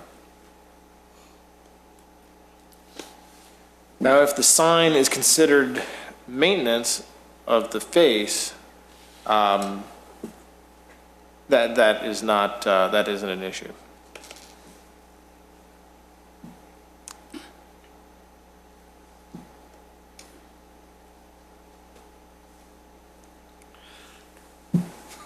Does anybody have, I don't know where to go with this. Okay, so we'll just go back to the question. Does anybody have any questions before I poll anybody asking whether they think it's maintenance or not? Okay. Commissioner Schaaf, It is not maintenance. Commissioner Powers, Not maintenance. Commissioner Stylen, I think it's not maintenance. Commissioner Johnson, I think it's maintenance. Commissioner Zangara, I agree, I think it's maintenance. Commissioner Dorban. I think it's maintenance. Take it away, Mr. Chairman. Actually, I don't think it's maintenance. So the follow-up question, what I explained to the business when we were consulting with them on this was that we would do our best to provide the direction that they need. The next question of this is, as a new sign face, is it agreed that support to the building is coincidental? And this is therefore a freestanding sign that just Repeat happened? that again, please. Is the commission in agreement that this is a freestanding sign and the extra support that attaches it to the wall is just incidental contact? Yeah, the sign may be supporting part of that overhang. Where's the electric come from? I mean, there's a whole bunch of, Well, to me, if the pole wasn't there, the sign would not be standing. Right. Right. So I'm guessing it would be freestanding. So the consensus is it's just an unusually configured freestanding sign. Yes. Now, does that mean, Wait, does everybody agree with that? Is it Okay. an unusually configured freestanding sign? Yes. Yes. Okay, yes. okay, so that gets out of the question of precedent of a prohibited sign. Now, as a unusually configured freestanding sign, is the landscaping on the site considered to be close enough, or is this a case where they would need a variation because the sign is no longer within a reasonable distance from the landscaping? would we normally, in order to have a pole sign, would our ordinances allow us to place a pole sign that close to the building? I'm not aware of anything that we have that says you can't. Okay. I'm not aware of a sign similarly located. We have had a handful of signs have their landscaping requirements satisfied at some distance. We have never set out a black and white rule of how far is too far, though. So if the front landscaping here is considered to be part of it, then you could review this as a sign face change and make a determination that they have landscaped what they can, or ask them to add something to it. The most similar ones that I could think of would be Mark's House of Rock and Roll. Cube Smart has landscaping that's probably 12 feet away.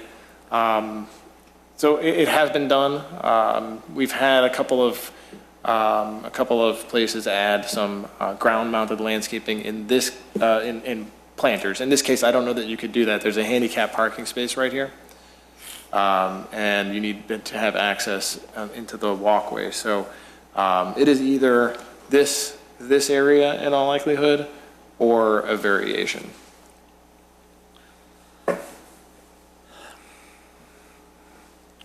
Okay, so the question on, are we looking for them to, is the existing landscaping they have sufficient? That doesn't require a variation. Commissioner Dorban?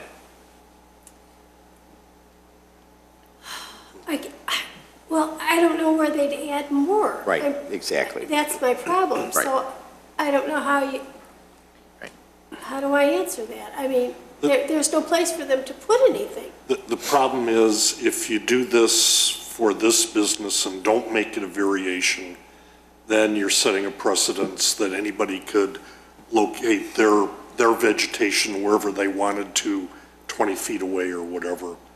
I would recommend that we just make it a variation. They clearly have a hardship because they can't put any Right.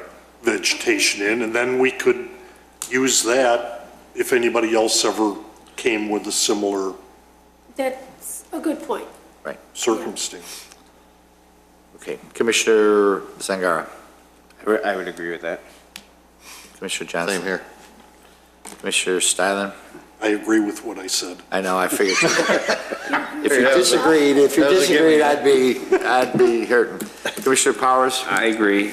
and Commissioner Schaaf, I agree. and so do I. I agree also, that it's very. Before we have them do this, are there any requests, suggestions we can give them? Or is, the suggestion was made that they have a hardship and there's no practical way to increase the landscaping near the sign? Is there something, as they go into their application, that they should be including? They have to use that sign. I mean, I just throw some, they couldn't put a, like a box panel sign in the landscape area or something for those two businesses? Are they limited by what they can put there? I don't know. There's no location that would be conforming to the code. Okay. Is there a current sign across the top of the building? Is that conforming to our codes? In all likelihood, no. You're talking about this sign? The red one? The way that the illumination is exposed, I think would actually violate the construction of our code right now. There are open bulbs, which I think would probably be considered to be not permitted by the code. I don't suppose they'd like to upgrade that sign as well. I would assume their sign application includes this sign and a wall sign, a smaller wall sign here. They have not indicated that they'd like to upgrade the classic liquor sign. With light bulbs missing. They in the TIF area? They are. How about a facade improvement? Would they even consider that? I don't know. That'd be a good suggestion. Yeah. That's our suggestion, facade improvement. Because obviously they have the hardship that they can't put landscape anywhere. Yep.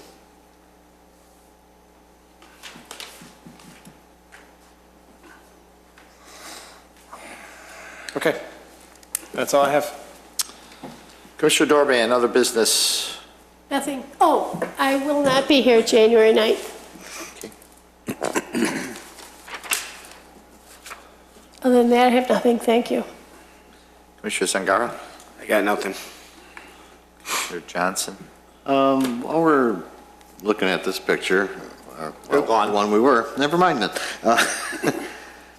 A while back, we had a lot of discussion about the neon signs in liquor stores and whatnot. Were they specific to advertising alcohol, or was it just neon? Because now they're advertising the gaming. And I can't recall. You know, I don't How the wording recall on that either. was. I don't recall. No, maybe you can look at that and see if something has to be planned for there. That's all. That's it. Before I go that way, I want to wish everybody a happy holiday, Merry Christmas, Happy New Year. We'll see you next year. Commissioner Stylen? Thank you much, Mr. Chairman. I also would like to wish everybody a Merry Christmas and Happy New Year. And additionally, if you followed the village board meeting Monday night, there was a discussion of a transfer of Wolf Road from state hands to village hands. Right. Amongst all the other things that were being contributed to by the state, evidently, is a third lane addition to Wolf Road from Manchester north to Dundee. I don't know if it goes all the way up. I think it went all the way up. as well as the state put in some money for street lighting. So now is our chance to get involved in trying to pick out some nice residential-oriented street lighting, or whatever we choose. Now might be the opportunity to discuss it and come up with a fixture of our choice versus getting dictated yet again to the standard fixture that will be chosen. So I'd recommend that we talk about fixtures as soon as possible and see if we might be able to come up with something nice for I would agree. our town. I can draft a letter That'd be great. for Jim to review, to send to the I village talked to manager. Andrew about it earlier, Terry, so I agree. I agree wholeheartedly. That's it, thank you. Thank you. Commissioner Powers, Happy holidays, everybody, and see you next year. Commissioner Schaaf? Merry Christmas and a Happy New Year. Great.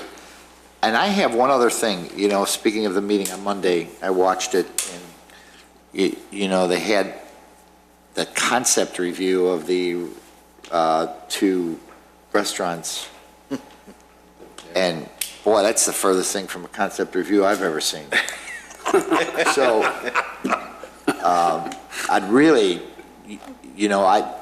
like to see what they're talking about before they come in for special use. So I would like to see a workshop on that, because I was hearing different things there as far as what the trustees thought they were getting and what the person talking about the concept who was up there didn't know anything. I was not very impressed with that, and I think that any area in Wheeling deserves better than that. Yeah, I think their packet described things completely Different than what was presented as a Subway and a Dunkin' Donuts. Right. So I think a workshop in that one would be very beneficial. Something more than what was Monday night. Well, the purpose of what they're doing Monday night is different than the special use. The purpose of what they were doing. Oh, I know, but They yeah. had the way the redevelopment agreement Right. reads. Understood. The board can take any particular business from the prohibited use list and allow them to go through special use. So what they were asking for was, basically, both are arguably prohibited because they are fast food. Right. And the question for the board was, is this acceptable to the point where they can go through special use? Right. And I understand that. But the discussion by the trustees was more than that. Yeah. It was much more than that, and I think we deserve more than that. Yeah, basically, I think the trustees' packet talked about some name beyond Subway. And beyond Dunkin' Donuts. some other name for a Dunkin' Donuts. Right, yep. And when the guy came before the board, he talked Subway and he talked Dunkin' Donuts. Right. And not the Tuscan Market. Tuscan Market, exactly. As the materials listed, the Dunkin' as the interior decor is called Jazz Brew. That's the name of their interior decor. It is a Dunkin' Donuts, but they have different levels of interior decorating. The Subway is called, I want to say Metro. It's not the Tuscan, actually. The Metro finish is what they're proposing. So we can make sure that they make that distinction. They're the same menu. They're the same general. But I agree, I would like to have a workshop on it before we actually get to public hearing. Because nothing, and I think Trustee Lang said it, he said, what's to distinguish that from any other Subway? Just because you have a different inside, nobody's going to know what's in there unless you make it something different. So, and that, you know, and that could be signage too. That could be signage also. So, I'd like to see a little bit more there, definitely. All right, with that, is there a motion to adjourn? So moved. Second. All those in favor? Aye. Adjourned. 10-1.